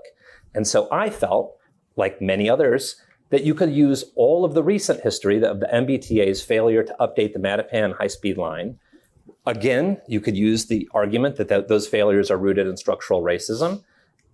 You can use those and make the same point without bringing up the fact that there was an effort in this town to, that was rooted in these same problems that were evidenced everywhere. And people have asked me, if Milton is racist, then why did you move to Milton? And everywhere was racist in the 1960s. Everywhere. I grew up in Ohio. Ohio was super racist in the 1960s. It was racist in the 80s when I grew up. I remember there was a Klan rally in Toledo, Ohio. And I was asking my dad, what the heck is going on here? Because this is not something that I'm used to seeing. Structural racism exists. And to pretend that it didn't exist or to use structural racism decisions from the 1960s as a way to justify us not being a rapid transit community in the 2020s is a really nasty look. And I didn't think it was a good look for Milton, and that's why I took that stuff out. I didn't do it because I felt like it would undermine the arguments. I did it because I felt like leaving it in undermined the argument because it emphasized that we were drawing on this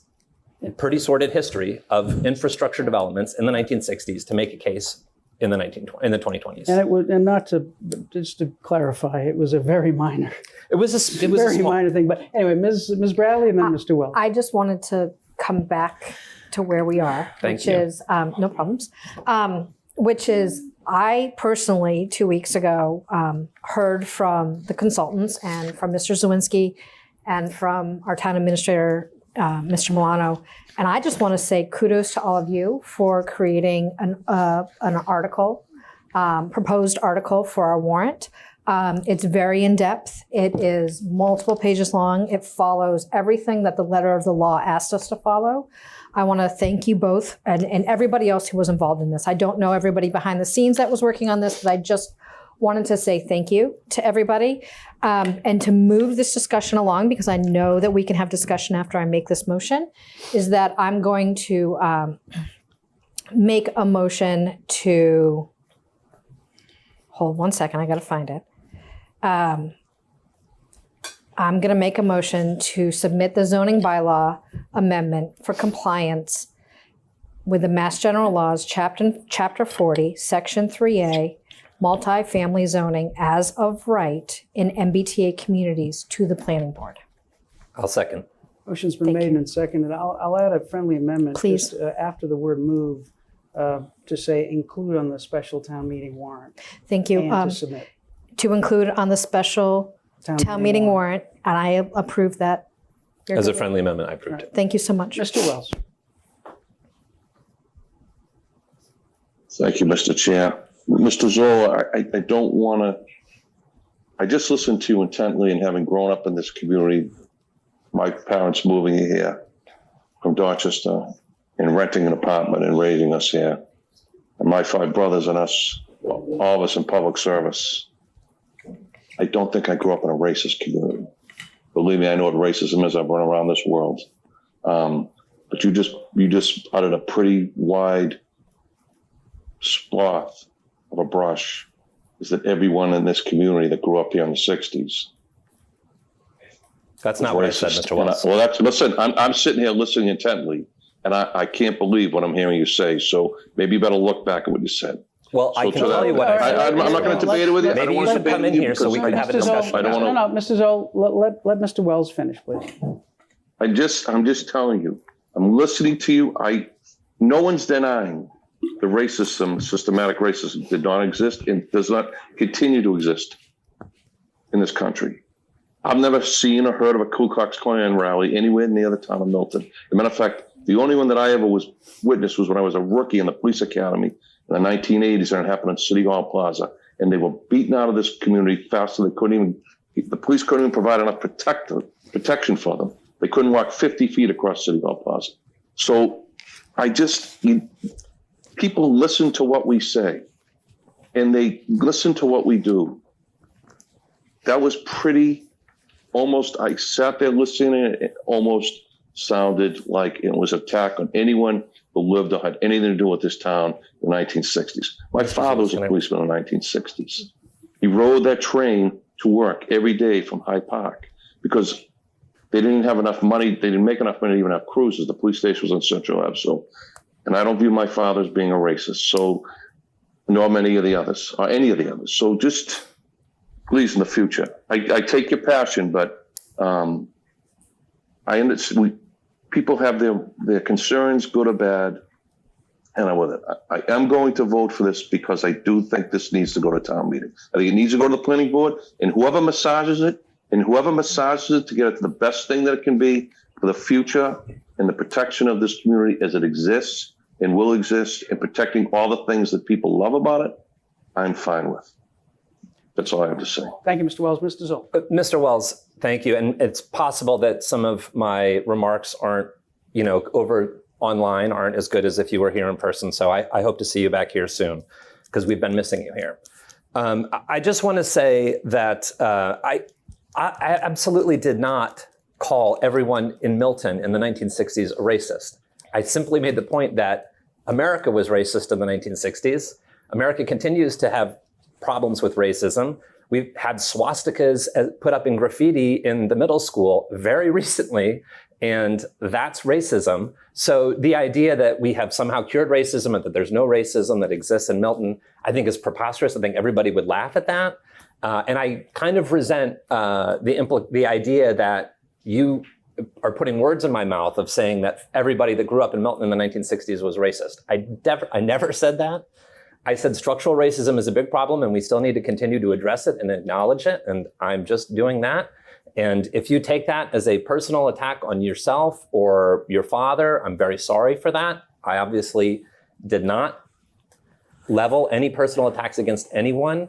I simply acknowledge the fact that any sort of systematic infrastructure or zoning decisions that were being made in the 1960s had acknowledged conscious or unconscious racism built into them. And so our job now in the 2020s is to make sure that we have clear eyes when we look at those decisions and that we continue to move forward as a town to combat structural racism, whether that's graffiti in Pierce or whether that's zoning decisions that need to be made for the town. That's all I had to say. And Richard, again, I'm very sorry if you took personal offense at that. That was never my intent.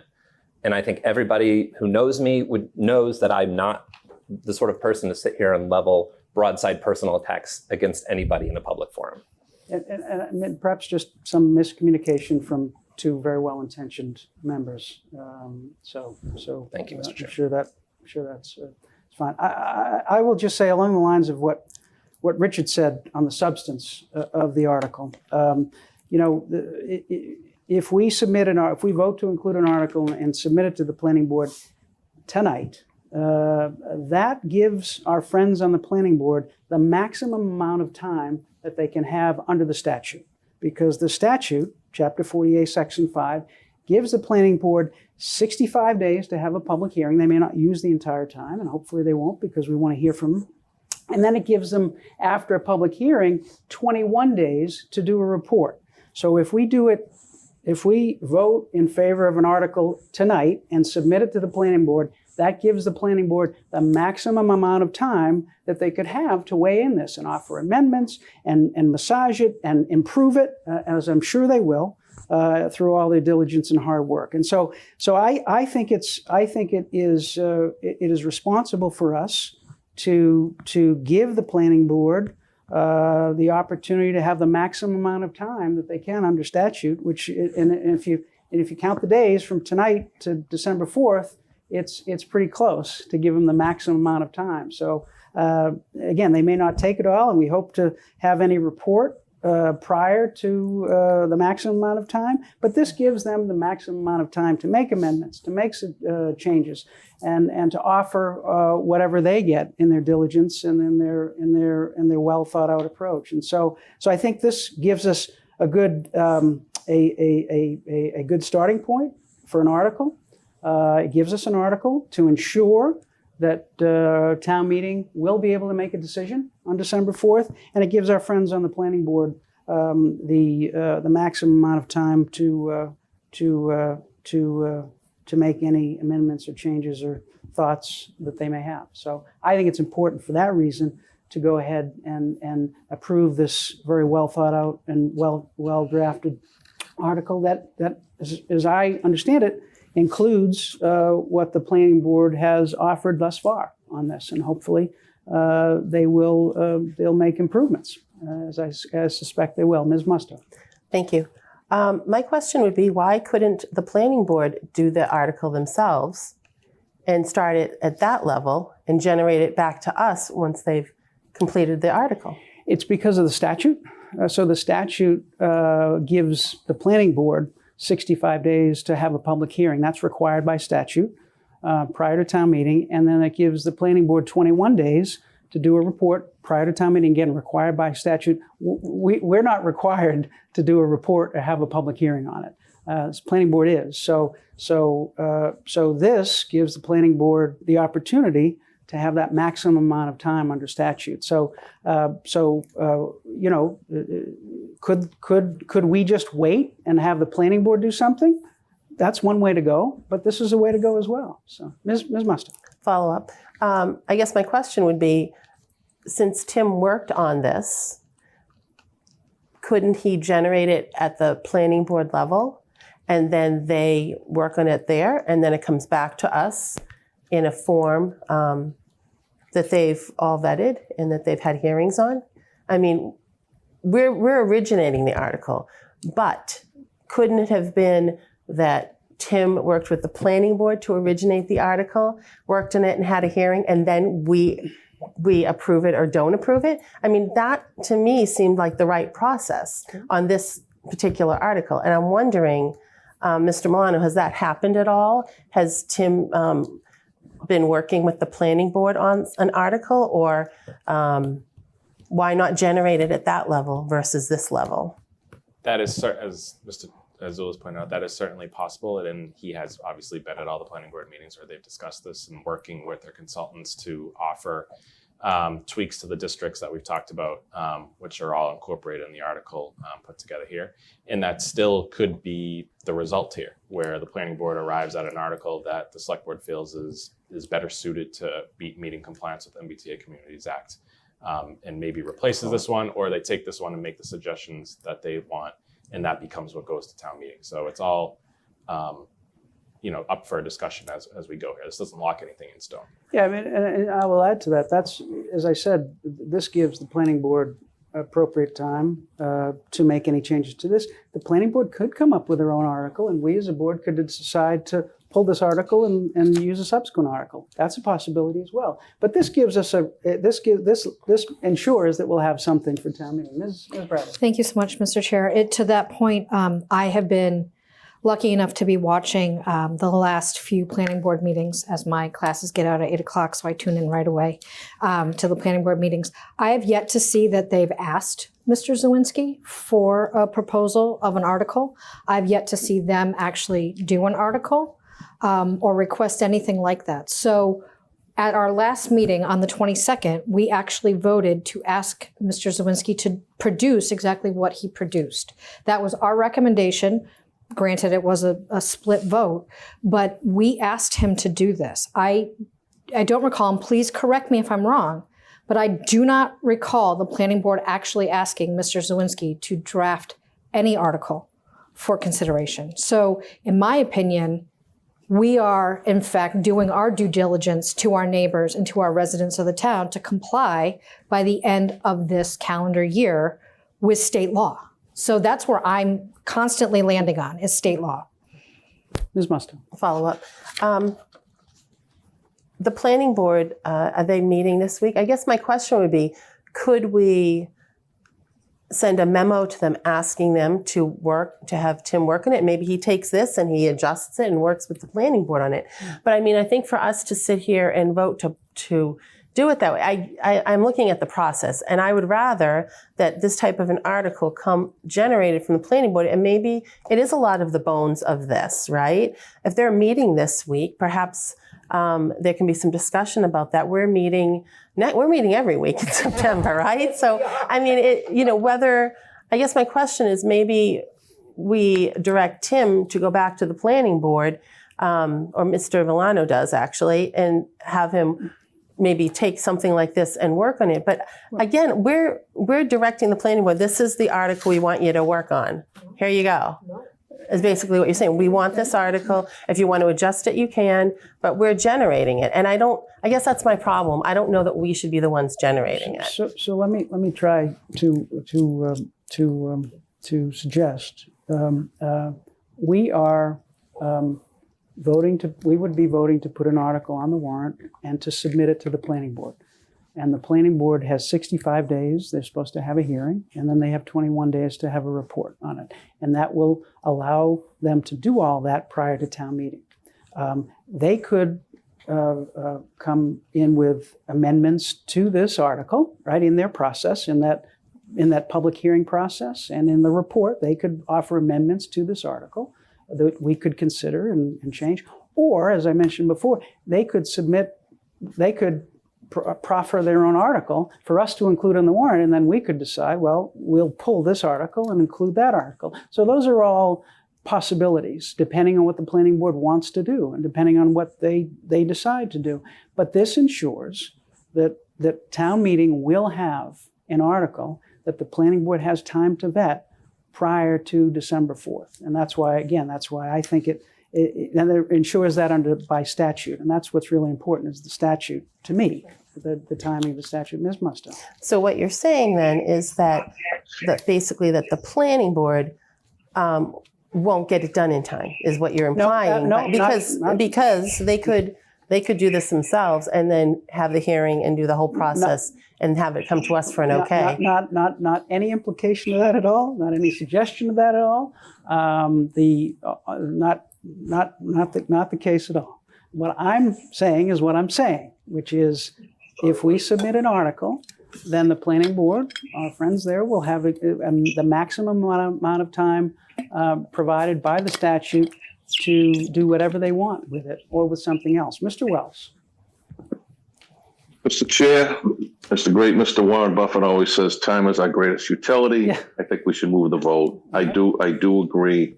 I think that, as Mr. Zoll said, and I have Ms. Musto's comments, this is what is going is, I agree 1,000%. This is not what's going to wind up at town meetings. So if this gives them time, this sends this to them to massage it, whatever they need to do to get the best possible outcome for this community.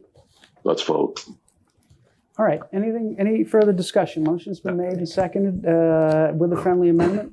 All those in favor, Ms. Bradley, Yes. Ms. Musto, I'll abstain. Mr. Wells, Yes. Mr. Zoll. Yes. And Mr. Zoll is yes. Okay. 4B is discussion approval of another proposed article for town meeting, and that is our bylaw to require recording and posting of elected public bodies, and we have a draft article on that. And I don't know if Mr. Milano needs to add anything to this prior to a discussion of this. So no, not really. I pulled together a draft.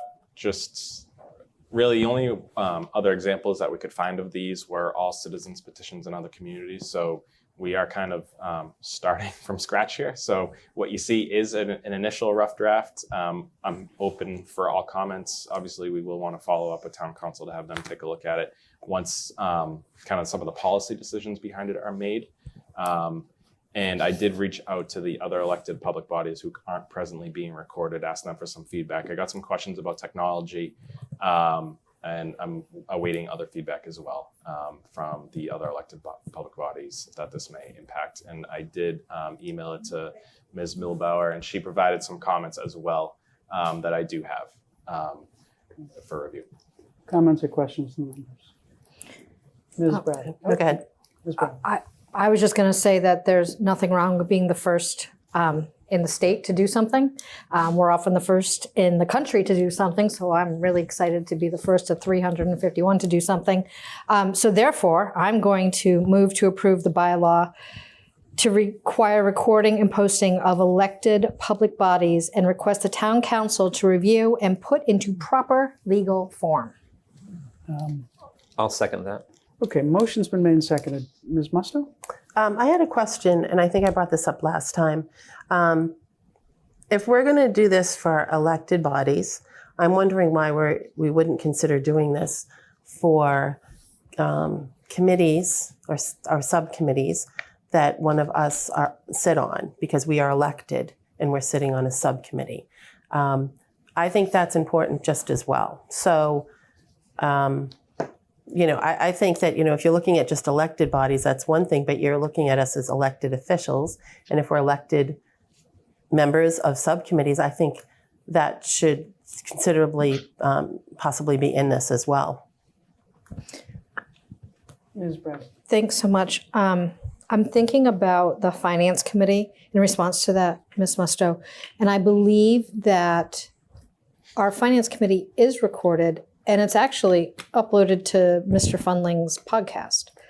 So I guess I don't know that there's enough technology for us to do it for I honestly don't know, and I don't know that that's in our best interest. I mean, it's a subcommittee that has to report back to an elected board. So for me, I would think that all subcommittees should be reporting back to the elected board that made them.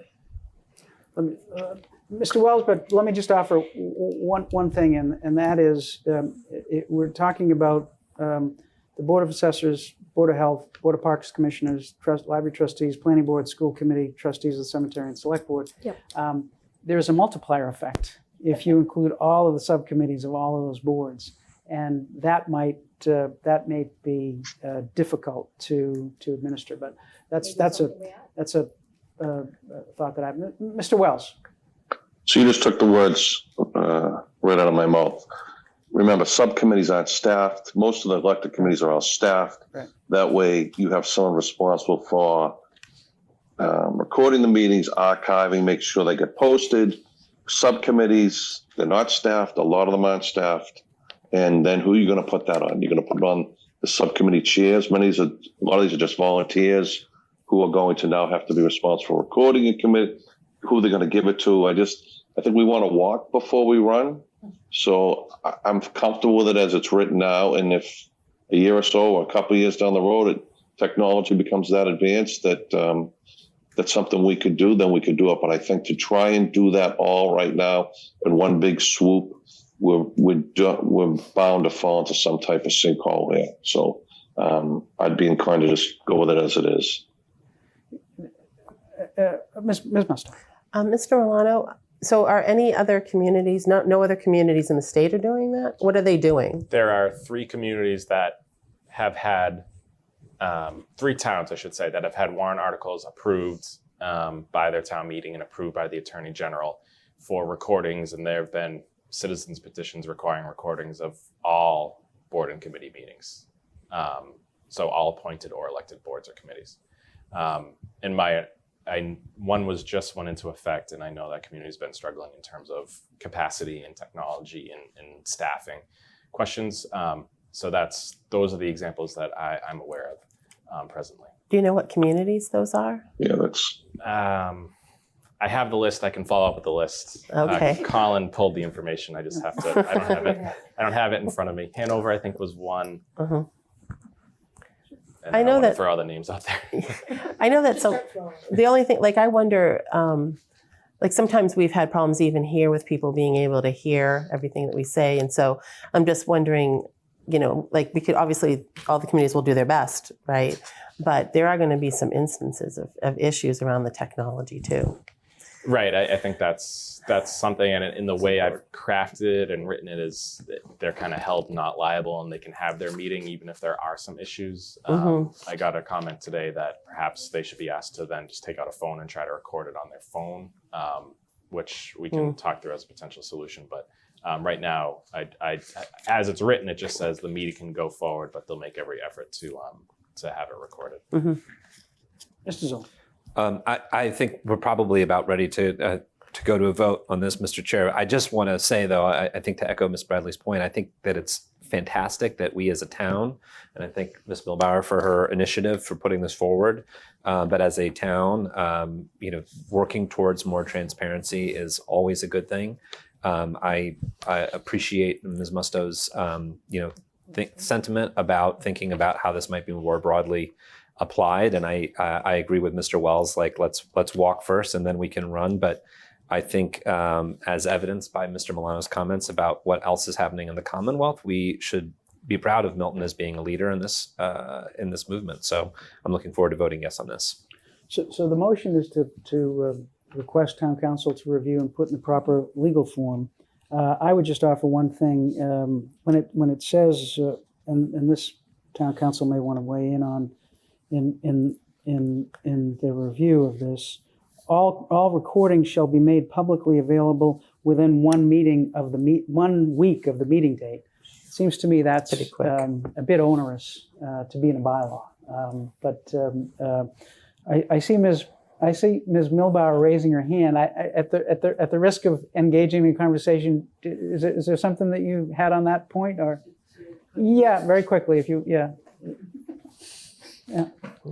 So very quickly, Milton Access TV told me that once it's in the Zoom account, within a couple of days, he said they can post it. Yeah, and I appreciate that. My comment is if there's a technological problem, if there's too much if it's too much of a tax on the system, I just think there should be some leeway there in mandating it made in a bylaw. So that's something. Maybe prior to their next meeting, it should be posted. Yeah, as we send something to town council, yeah, we can Okay. maybe get a suggestion. Sure. Maybe Ms. Milbauer can make a suggestion, or we can as we get an article drafted for our consideration. So, okay, Mr. Wells. I just want to say, I think that's agreeable. I think we should have town council. I know in the ideal world, things can be done, but you're correct. Technology, anything can happen. That's why I worry about even being able, if it collapses, and do you still hold the meeting if you don't have the Zoom capability, if you don't have the taping capability? So I'd be more comfortable with town council looking at that as far as the reasonableness of it. All right, motion's been made and seconded to send it to town council. Any further discussion? All those in favor, Ms. Bradley? Yes. Ms. Musto? Yes. Mr. Wells? Yes. Mr. Zoll? Yes. And Mr. Zulish, yes. Okay, 4C, transfer of land to the Conservation Commission. We have an article drafted there. Mr.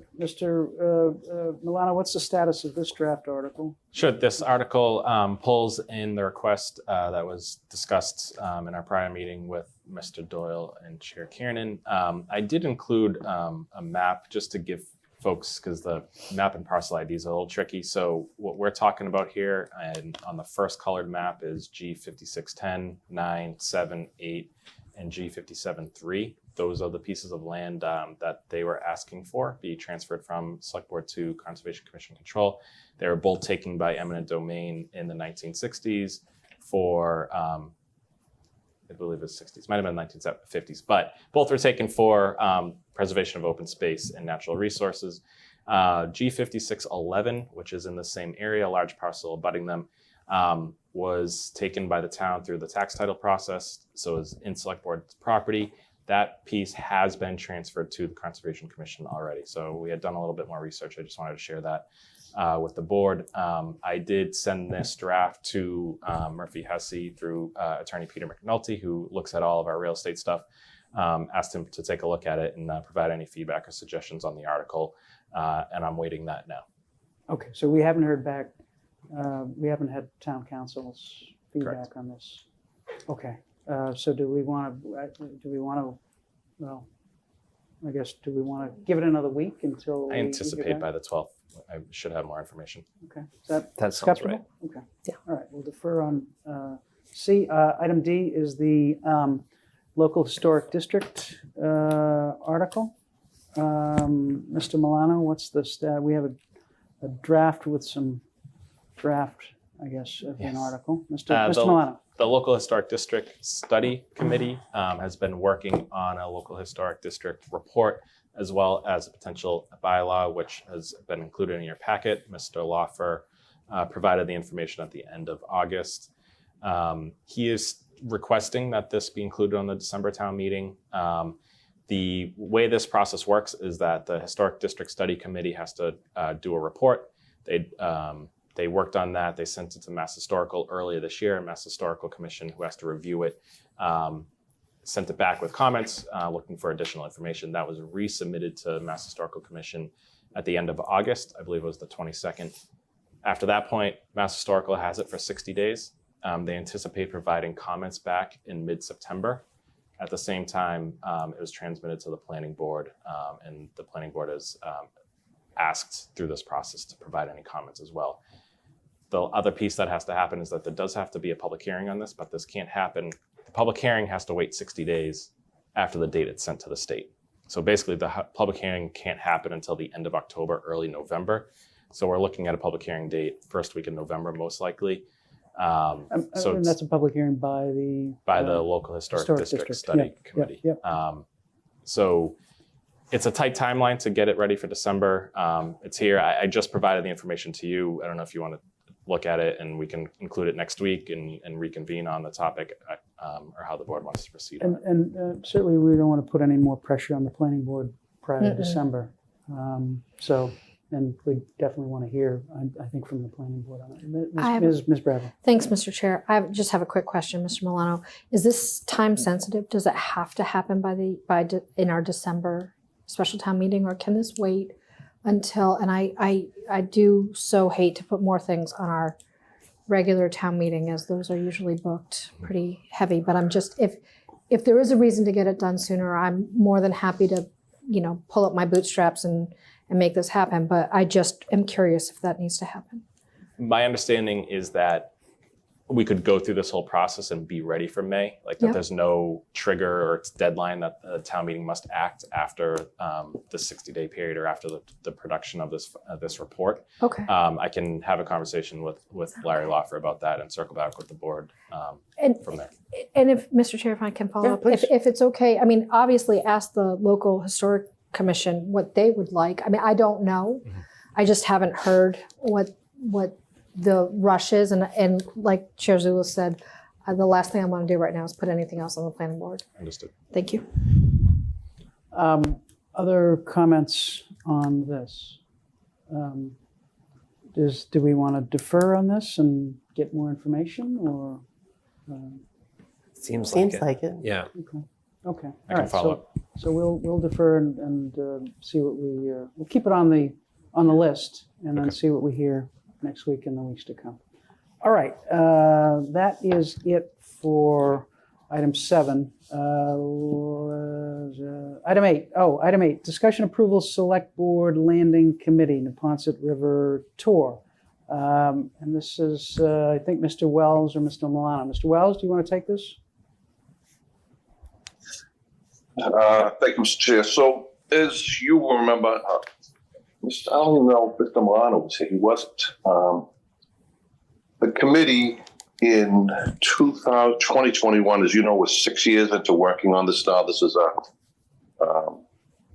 committee that was formed as a result of the work for the MPIC. In 2022, working off an MAPC report where they had recommended dredging and a new ramp for the Milton Basin area. We came together, the committee came together with the city of Boston and the city of Quincy.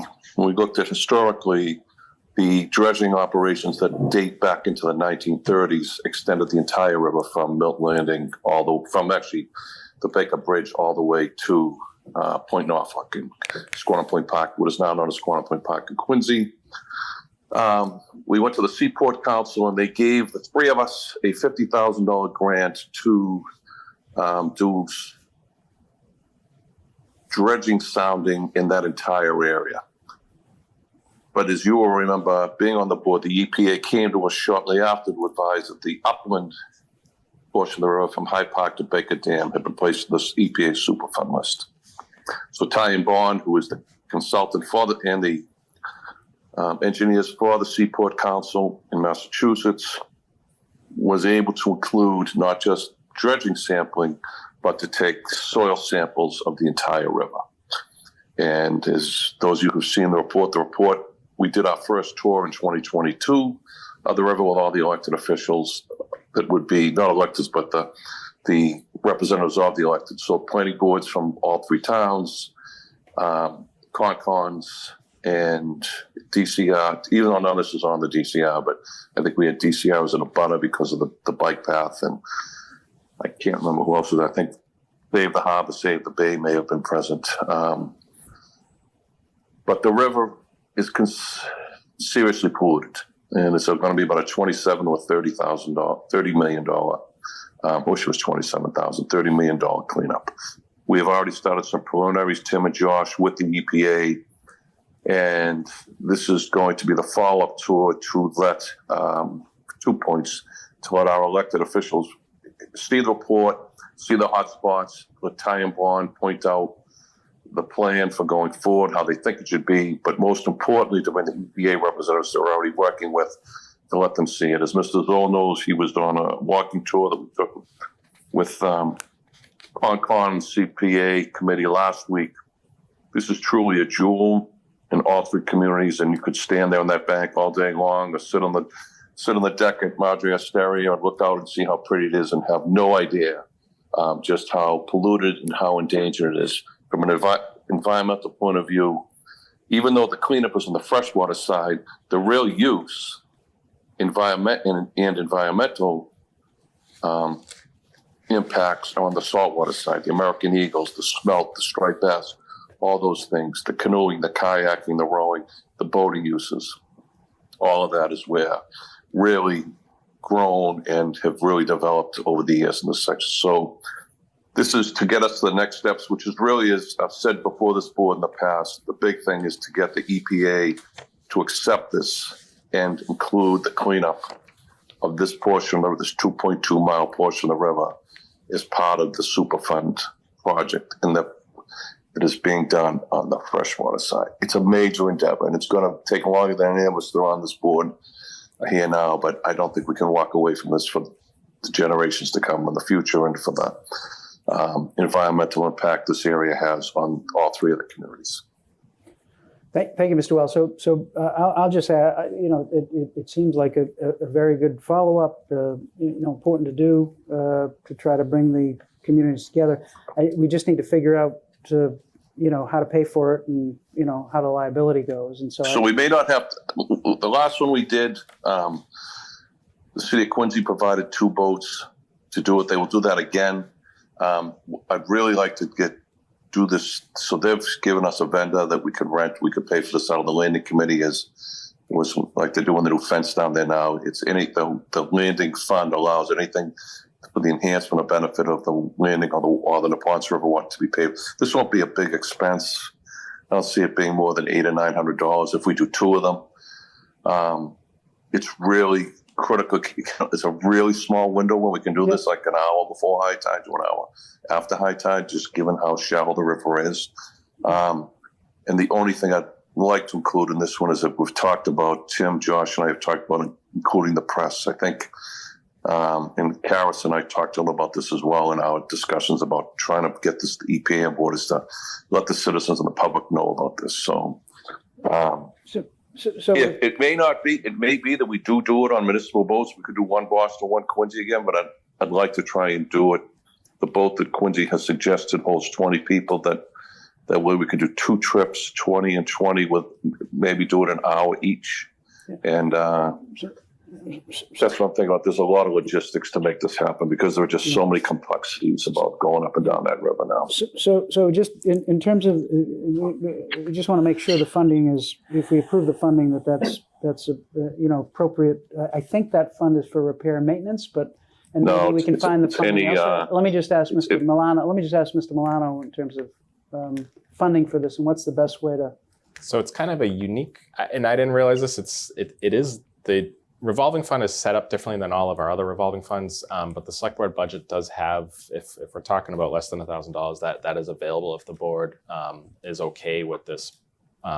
We can certainly tap into the select board budget or other town hall budgets as necessary to make it work. If the landing committee is not, the landing committee revolving fund, for whatever reason, we don't think is right for this kind of a expenditure.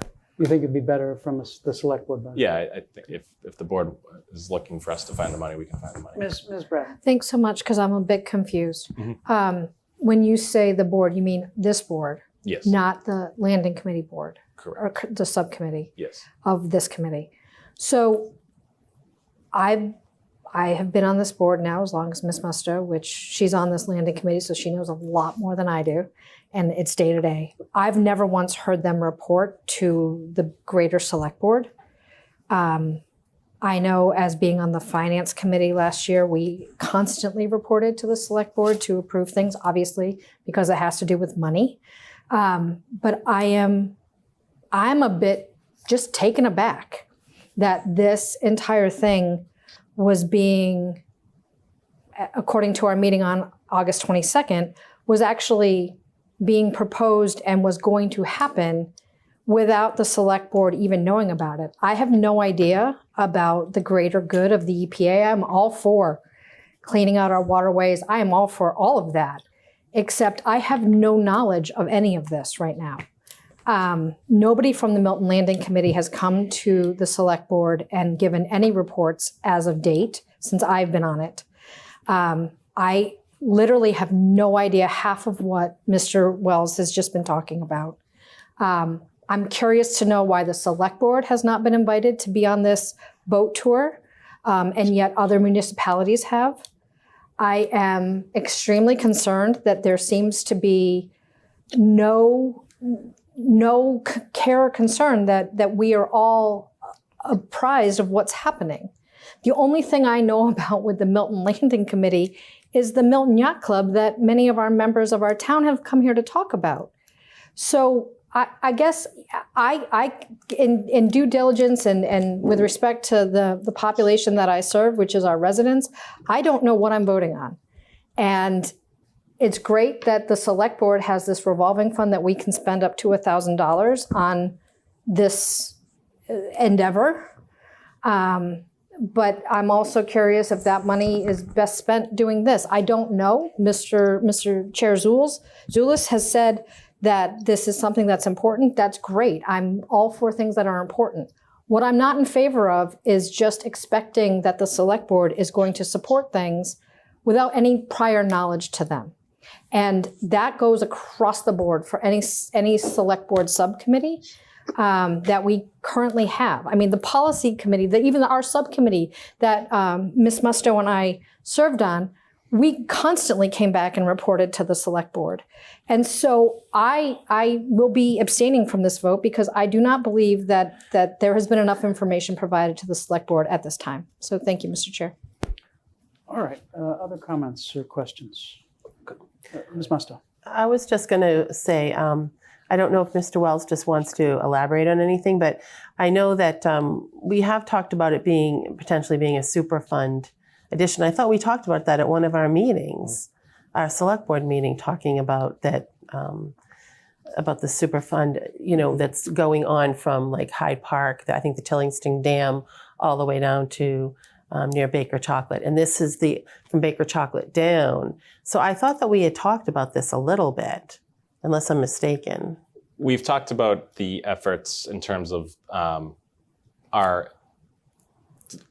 raising this issue with EPA and making it a more of a forefront issue. And we have submitted a letter to the EPA from this board. I think that was in August. There was an August 10th deadline. So we submitted a letter with comments about their community input process, but raising everything south of or heading out to the saltwater side of the Neponset. We haven't talked, there hasn't been regular reports to the landing committee. We certainly can make that, include that as we go forward on the agendas after their meetings. If that's something the board's certainly looking for, we can do that. That's an easy fix. Sorry. Mr. Zoll and then Mr. Wells. Sorry, Mr. Wells. I'll be brief. So just a couple of quick thoughts. Would it normally be the landing committee that would be responsible for EPA sort of advocacy in this regard? It has been. We were the ones that invited the EPA to come before the board in the beginning. Okay, but I'm just curious from like a town administrative perspective, is that I appreciate the initiative, Mr. Wells, but I'm just curious about is that where it would normally have sat, or? This board advocated with the EPA for the Superfund staff. Okay, that's kind of what I was going at. And I think certainly, I mean, as Mr. Wells mentioned earlier, related to the earlier article on the saltwater marsh land, I don't think anybody can argue with the importance of the ecological importance of that land and securing federal funds to help secure it and make and clean it ideally. I guess I'm always just curious about what the sort of what would success metrics look like for this river tour. And maybe Mr. Wells, I'll turn it over to you because I'm just curious to know, like, from your perspective, how would if the river tour happens, and then what would you hope to see as a result of that river tour? Mr. Wells. So the first aspect of it is that you I guess I could say the same as what you saw from the walking tour that you took last week on this saltwater basin in the marsh with the Concon, is that, and I've said this before this again, I can't even think how many times I've reported on issues here, to everything to getting the bylaw, getting it passed, to the purchase of the land from 88 Wharf, all of those, all endeavors of this committee, which have been all before the entire board.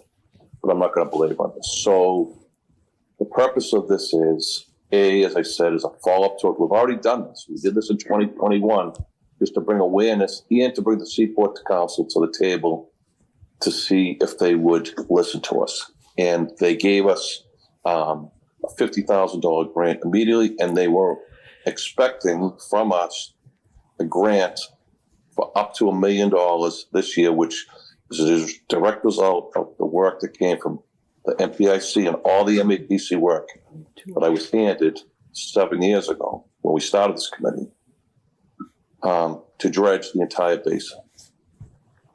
But when Ty and Bond found the pollution, that stopped everything. And the link to the pollution is the upstream contaminants that have flowed through the dam into the saltwater marsh for now over 50 years, maybe even 75 years. And so we need to have the EPA see it, understand it. We took the lead in this with Quincy and Boston from the beginning. We've been the lead agency in this from day one. Is to bring them all back to the table. They're expecting it. Ty and Bond is related to them. You've all seen the report. The report was sent to Mr. Milano and Tim Zawinski. If you haven't read it, I suggest you read it. It's over 25 pages long. If you don't want me to do this, I'll walk away from it. But we're 6 years into this endeavor. And as Mr. Zulish knows, this is a section of town that took 40 years of rent from a yacht club, left everything else to be an eyesore, did nothing to enhance anything there, but just to include the water and just let it rot. And this has been 6 years of hard work to try and bring some semblance of, as the woman Ms. Cox said, the ability of residents to gain access and use a clean, viable estuary known as the Ponce River Basin between Milton. We are only half of the river. Boston owns half of it. We don't have. The midline, the center of the river is the midline between the two communities. Well, thank you, Mr. Wells. And I don't think anyone has suggested that you should walk away on this. I just if we want to figure out what it's going to consist of, you know, how we're going to do it, how we're going to pay. And I think you've answered the question, how we're going to do it, how we think we're going to do it. I think there's a question of how best to pay for it, which Mr. Milano suggested maybe it should come out of our budget.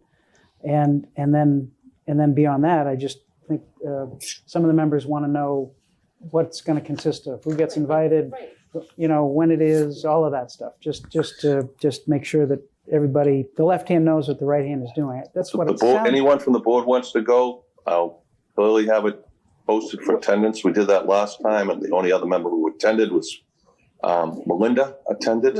And and again, it'd be really, I think it'd be the board, you know, since if the board's paying for it, the board's doing it, but you know, I think it sounds like we would be delegating you to again, I could do it in a way that we don't have to pay for it. I did it. The reason that I thought of chartering the boat and paying for it is to try and get everyone in 2 trips all together. That's what I'm trying to do. I'm trying to get as much exposure to this as we can possibly do. Understand. Given what we know today. Yep. 6 years into this. And it sounds like it's something that makes sense for the town to do, you know, as the board, for the board to do, and for you as the member, the representative of the board, maybe to be the, you know, delegated to do it on behalf of the board. So I think there's kind of consensus on this, that we should do it subject to making sure we know Just what's going more on, information. and get all the information, and then also figuring out the best way to pay for it. And who's liable? And who's liable. If we're chartering a boat, we got to make There's sure. no liability. If we charter a boat, we charter a registered boat. There's no liability with it. Well, but It's no different. It's no different than renting a bus to go to school. Right. You know, It's just it's no different. We just need to make sure that we're covered under the town's insurance policy. That's all. That's all. And I'm sure that's the case, but we just need to make sure that in case the boat sinks, right? So. So could we, Mr. Chair, could I make a question about a motion? Could we make a motion where we preliminary approve this as a concept, and we ask Mr. Wells as serving as the point person on this, what was it called, tour? You said that liability thing. I just thought Gilligan's Island. I've been out there. I know that it can't happen, but you know, it's not a 3-hour tour. It's just a 1-hour tour. So I think we'll be safe. But maybe we can make a motion to ask Mr. Wells to come back to the board here with a sort of a budget that we could look at, and an idea of like maybe a list of recommended attendees. And I think certainly to the earlier point, that, you know, as the select board is sort of like the chief negotiator with the EPA on this sort of work, it would make sense to at least invite all of the select board members. Some of them may not want to join. I would be interested, but if we could ask Mr. Wells to come back, is that something that we could do? Is it in terms of time sensitivity, Richard? Is this something we could? I'm looking for the week of the 11th, so we could. I mean, it may not be any money, because if I get municipal boats that can work, then we'll just have either Quincy or Boston do this for us, as we did last time. This just seemed, when this was suggested to me, this just seemed a more amenable thing. I know the press has asked many times during our meetings, could we ever get access to the river? We've been asked it before. And we did tell the abutters, which would be the yacht club, the Ponce Rowing Club, Adams Inn, on the Quincy side, the Ponset Valley Yacht Club. I think Boston has 2 abutters on their side, 2 or 3 abutters, that they would have a chance to go out and see this and have it explained to them, because I don't think anyone, to include myself, had any clue that this would wind up being as polluted as it is. So in terms of the board, approving this this activity and taking this action on behalf of the board and maybe paying for it, is this something that we could finalize on the 12th? Yeah, because I want to do it by the 11th. So that's a week from. I don't know. We're next week, aren't we? Next week? Yeah, next week is the 12th. So you want to do All it right. on- So yeah, let me look at next week. I haven't talked to him today. I'll know tomorrow. So I'll let Mr. Milano know tomorrow. I don't want to go too late, because then it just gets cold. I don't want to get into the fall. I'd like to get it done sooner versus later. We're waiting for the final report from Ty and Bond. We had the preliminary. We're waiting. Finally, they got it out last month, and Tim and Josh have been talking regularly with the EPA reps, and we all agreed. Committee discussed it at one of our meetings. We need to do this follow-up, and we definitely want to get them there to see it. They're just hearing things that we're telling them. They're reading a report. They've never got it. As Mr. Zoll thought, it's a totally different animal when you're out there and you're walking in the marsh, you're on the marsh, or riding in the river, than to just drive over the Royce C. Smith Bridge and look down. So it sounds like this is something we could come to ground on next Tuesday, because no invitations have gone out. Nothing's really been planned yet. Sounds like Ms. Mustang. Thank you. I was just wondering, Richard, I know that you were thinking the week of the 11th, but what if it ended up being like the 12th or something? I'm wondering if maybe the board should. It could be. I didn't look at next week's calendar. I'm out of town. I'm leaving on the 16th, and I'll be gone till the 25th. So that whole week is gone. I wanted to get it done before we get close to it. It's going to be October before you know it. And I may not need any money. And if I don't need any money, then I would convey that to Mr. Milano, and then I would just ask him to post for attendance for that. So I guess my question is, could we preliminarily approve something like this, and he works out the details with Mr. Milano, and we get an email on it as to when it will be and so forth? Because I think it depends on the tides, correct? Right. And that's what he gave me. He was looking towards the end of that week as being the time. We don't want to do this in the dark. We want to do this either late afternoon or midday. Yeah, we can't approve anything by email. So Well, no, if we could approve up to like a certain amount of money, and if it ends up being no money, then, But unless you can bring it in for next week. But I guess for next week, I think it'd be good to kind of know who's getting invited and who's inviting. Is it the select board So inviting, or is it? It's basically the representatives that were there originally. Each community when we went to them. I think the only other ones that I included were the EPA reps and I think the press, the Times, Dorchester, one of the Dorchester reporter there, Quincy Patriot Ledger, and the Quincy Sun. Mr. Zoll. I do think it's an important point about so getting a list of who's being invited, and then also I think a formal invitation from the town probably makes the most sense to make this as official and as impactful as possible. Because all the players are already at the table. I mean, they're already the representatives from each city in our town are already there. We already. Okay. Josh has the list. We already know who they are. We're not inviting Mayor Wu or Mayor Folk. It'll become too big. You just can't do it. Okay. I don't disagree with you, Mr. Wells. I just think that it would be. I think the best form would be to have the town, and it doesn't have to be to the mayor, but to the right party, to make sure that everyone knows that this is something that the town, that the select board supports as a whole. I think would be the most impactful way to do it. Just my 2 cents on this, but we could discuss it maybe on Tuesday. Yeah, but you would think that if we wanted to do it towards the end of next week, we would want to have invitation letters ready to roll as quickly as possible. Okay. At least if just a formal invitation of whatever else has been set up. Sorry, Mr. Chair. Oh, no. Okay. All right. So we'll put this on for next Tuesday and hopefully get it all get it going and have a great tour. Not a 3 hour. Just an hour tour. An hour tour. An hour tour. 1 No. hour tour. All right. Okay. Item 9 is town administrator's report. Thank you. We had a few new employees start. Today, Jane Whitman started down at the Department of Public Works. We have now filled Kathy Bowen's position, who retired earlier this summer. Philip Driscoll moved into her position, and Ms. Whitman joined Chase's staff today. At long last, we have found an information technology assistant to work in the IT department with our much overworked Rob Mallett. So we are all very excited for Rob. Mar Harrington started in IT today. So just to take a load off of Rob, let him actually, decompress when he goes home and not have to worry about the phone call. He was away on vacation. It took a couple of days off a couple of weeks ago, and the next day there was an email issue, of course, his first day away. So this will make his life a little bit easier, and we're grateful for that. So, and extremely grateful for all the work that we've done and while we've been struggling to fill this position. Lastly, Carolyn Ho was hired in the Board of Health to be their health agent. So the Board of Health is now back to full staffing after having been down 2 individuals for quite some time. So good news for Caroline and her team in the Board of Health.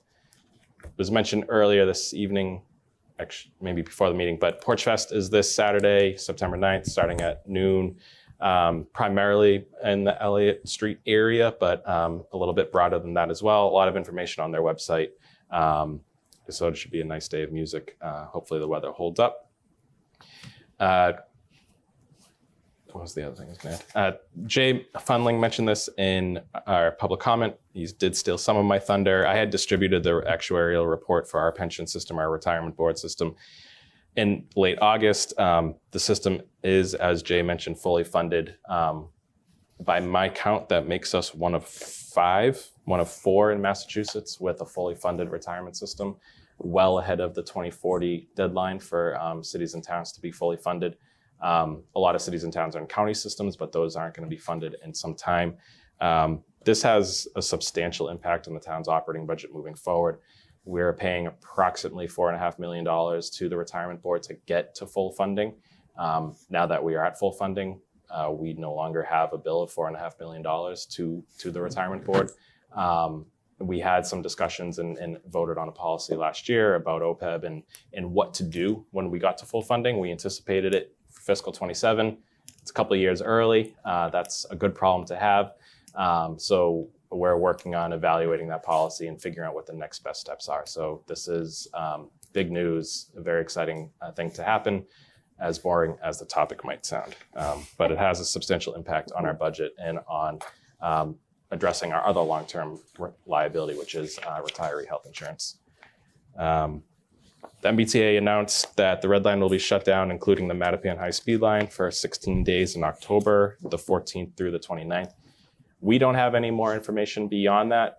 As the T provides additional information, we assume the shuttle buses will follow their typical routes. But as we get more information, we'll be sure to share that with folks in town. And that's from JFK down. Correct. Right? Yes. The red line from Mattapan to Ashmont and then Ashmont to JFK is all going to be closed. They did say that they wouldn't. Anybody riding the Mattapan high-speed line will have a direct ride if they want it all the way in, and would not have to exit at Ashmont. But we're just going to have to understand how that will play out a little bit more. There wouldn't be a transfer at Ashmont, I should say. Lastly, Colin Loisel, who started July 31st as our assistant town administrator, is in Tingsboro this evening because the board in Tingsboro is offering him the position of town manager.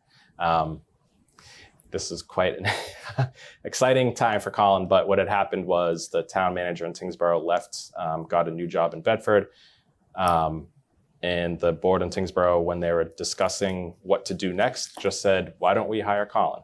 And the board voted 5-0 to forego any kind of search to directly recruit him and make him an offer on a week ago tonight. And so it's quite an opportunity for him. He was only here for a very, very short time, but we saw his value, and clearly the folks in Tingsboro saw that value and saw it so much that they were ready to offer him a job in one night. So congratulations to him. He'll be in Milton for 2 more weeks, and then he'll be here on September 19th, and he'll be in Tingsboro on September 20th. So while we appreciate his work, especially if you've seen the communications change in the last 6 weeks, it's been due to him internally. He's jumped into a ton of projects. So we're hopeful to figure out what we're going to do with that position moving forward. And maybe 6 weeks under my tutelage is not all somebody needs to go get a new job. But we'll cross that bridge there. And lastly, I just wanted to make a comment. One thing that I'm hearing a bit is from staff is just concerns with comments both from residents and from board members about how they're being spoken about or treated. So I just would like folks to remember that policy decisions in this town are made by the elected boards. Staff are there to support and provide information, provide recommendations, provide information, certainly share their perspective. But at the end of the day, the elected bodies here in town are the ones making the big policy decisions. We're obviously in the middle of those conversations, but we just ask that ire and frustration can be directed to me. That is okay. I ask that you just give, I'm obviously speaking of the planning department staff in particular, but just give them the grace that they come to Milton every day, dedicating their time, many, many hours of night meetings, morning meetings, et cetera, to doing their job. And we're very, very grateful for that work. So just wanted to share that message with everybody. Thank you. Thank you, Mr. Milano. And just jumping off a couple of the things that you mentioned on the chair's report, just to put a point on it, the last thing you mentioned, we all signed up for this. The elected officials all signed up to be criticized and disparaged. And so if you want to disparage or criticize or have a difference of opinion, we're all here, and do it with us. And please lay off the staff if you can, because they work hard. And we're the ones who should be taking any of the heat that goes along with anything, not the staff.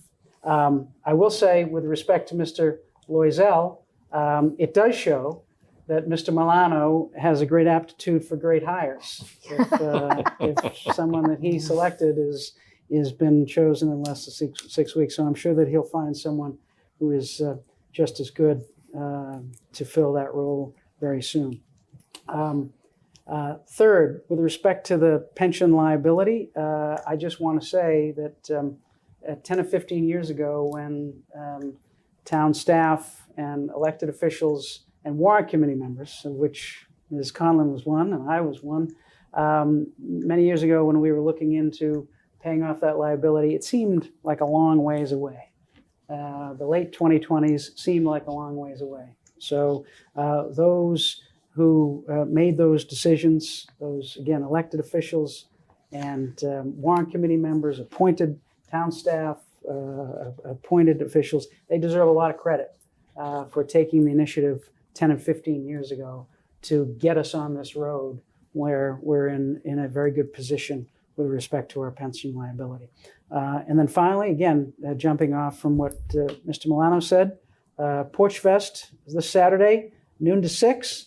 And one of our members that I'm aware of, there may be others who are performing, but one of our members, Mr. Zoll, will be performing. And so, anyone that wants to get out and criticize an elected official, show up and just spare my bandmates. Yeah, Exactly. They didn't sign up for the public comment. So everyone's looking forward to that, and we'll look forward. What time are you playing on Saturday? 4 p.m. 4 p.m. Yes. All right. So Thank you. Look for Mr. Mr. Zoll. Is fair game. Fair game. We've got rehearsal tomorrow night, so hopefully we'll sound all right. All right. Okay. Ms. Musta. I just wanted to add one thing. I wanted to do a shout out for the Milton National Night Out that was at the police station. Yes. I saw Mr. Milano over there. It was a great time. A lot of people showed up, great weather, and thank the police for putting that on. It was a great community event, and thank the police for all that they do. Yes, absolutely, absolutely. All right, item 11, public comment response. Anything on that? Item 12, future meeting dates. We have next Tuesday. We have a public hearing for the Governor Stoughton Trust on the 19th, which the neighbors have expressed interest in that date, and so they're all aware of that. There was some discussion of maybe perhaps sending out notices to abutters. The Governor Stoughton Trust hasn't appropriated the money to do that. So, and there is a question about whether it's appropriate to spend Governor Stoughton Trust money to do that. So I think we'll try to get the word out through free media since it's It seems like the neighborhood associations are aware of. Yeah. the So discussions already. I just wanted to clarify that. I mean, the Governor Stoughton Trust could take that up. I guess we wanted to put it up next week, put on the agenda next week about whether we want to spend money, but I'm not sure that that's something we should be doing, and I see consensus on that. So we'll get the word out through free media and through the neighborhood associations. That's really that's a good way to do it as well. And then we have a meeting on the 26th. So any issues with Just dates? a reminder that I will be on my honeymoon on September 26th, and I will not be Zooming in. All right. Okay. All right. All right. 3 days into the marriage, don't want to spoil it. All right. Okay. Not only fair game for the public, but fair game for the new wife. All right. So that's good to know. All right. If there's nothing further on that, executive session is item 13, and I will make the motion to go in an executive session for the three items. Let me first ask Mr. Milano if we will be returning to open session, if there is a need to return to open session or a purpose to return to open I session. think potentially for the landing lease agreements. Okay, all right. So we will be returning to open session. So I'll move to enter into executive session to discuss the purchase, exchange, lease, or value of real property, Town Landing, Wharf Street, based on my belief that discussion on this matter in open session may have a detrimental effect on the bargaining position of the select board, and the select board will return to open session. Second. Motion's been made and second. Any discussion? All those in favor, it's a roll call vote. Ms. Bradley? Yes. Ms. Musto? Yes. Mr. Wells? Yes. Mr. Zoll? Yes. And Mr. Zulish, yes. I move to enter into executive session to discuss strategy with respect to collective bargaining, Milton firefighters, Local 1116, based on my belief that discussion of this matter in open session may have a detrimental effect on the negotiating position of the select board. The select board will return to open session. Second. Motion's been made and seconded. Any further discussion? All those in favor, Ms. Bradley? Yes. Ms. Musto? Yes. Mr. Wells? Yes. Mr. Zoll? Yes. Mr. Zulish, yes. And finally, I move to enter into executive session to discuss strategy with respect to litigation filed by the Town of Milton versus the Federal Aviation Administration under 22-152 U.S. Court of Appeals First Circuit, based on my belief that discussion of this matter in open session may have a detrimental effect on the litigating position of the select board. The select board will return to open session. Second. Motion's been made and seconded. Any discussion? All those in favor, Ms. Bradley? Yes. Ms. Musto? Yes. Mr. Wells? Yes. Mr. Zoll? Yes. Mr. Zulish, yes. Thank you, everyone. We will retire to executive session, and we will return to open session for, I believe, a very brief time after the executive session. We are now moving to executive session.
Back to the September 5th, 2023 meeting of the Milton Select Board. We've returned from executive session. We'll now go to item 16, discussion approval lease agreements for the Town Landing Wharf Street. I believe we have two to consider, one for Lot C at the Town Landing and one for 25 Wharf Street. Oh, We're back. Are we It was a picture of the empty room for a minute. Huh? It's a little freaky. all right. We're here now. All right, all right, okay. All right, so, but what I said came through. Yes. All right, fair enough. Sure. Just the important part. All right, sorry, I was just gonna say that's the important part, but that would be. Of course it is. That would be. Pretentious? Yeah, pretentious, exactly. All right, so we have two lease agreements for consideration. Does someone want to make Oh. a motion? No, I don't have it in front of me. I'll make a motion. Thanks. I'll make a motion to approve the lease agreement with the Neponset Rowing Club for Lot C at the Town Landing in the amount of $7,200 in year one and a lease of 3 years? 5 years. 5 years, I'm sorry, 5-year lease with increasing rent at an amount of 2.5% per year. I'll second that. Motion's been made and seconded. Any further discussion? All those in favor, Ms. Bradley, Yes. Ms. Musto, Yes. Mr. Zoll, Yes. Mr. Zulish, yes. Item 2 under item 16 is the lease agreement with the Milton Yacht Club for 25 Wharf Street. I'll make a motion to approve the lease agreement with Milton Yacht Club. Your mic's on. Oh, no. I could hear you through Aaron. You could hear him through All me. right, do I need to restart? You might. Just restart? All right, let's restart. Okay. I'll do it quickly. All right, we have to restart because mics weren't on and recordings weren't being made. Good evening again, everyone. This is the return of the Milton Select Board meeting for September 5th, 2023. We have returned from executive session.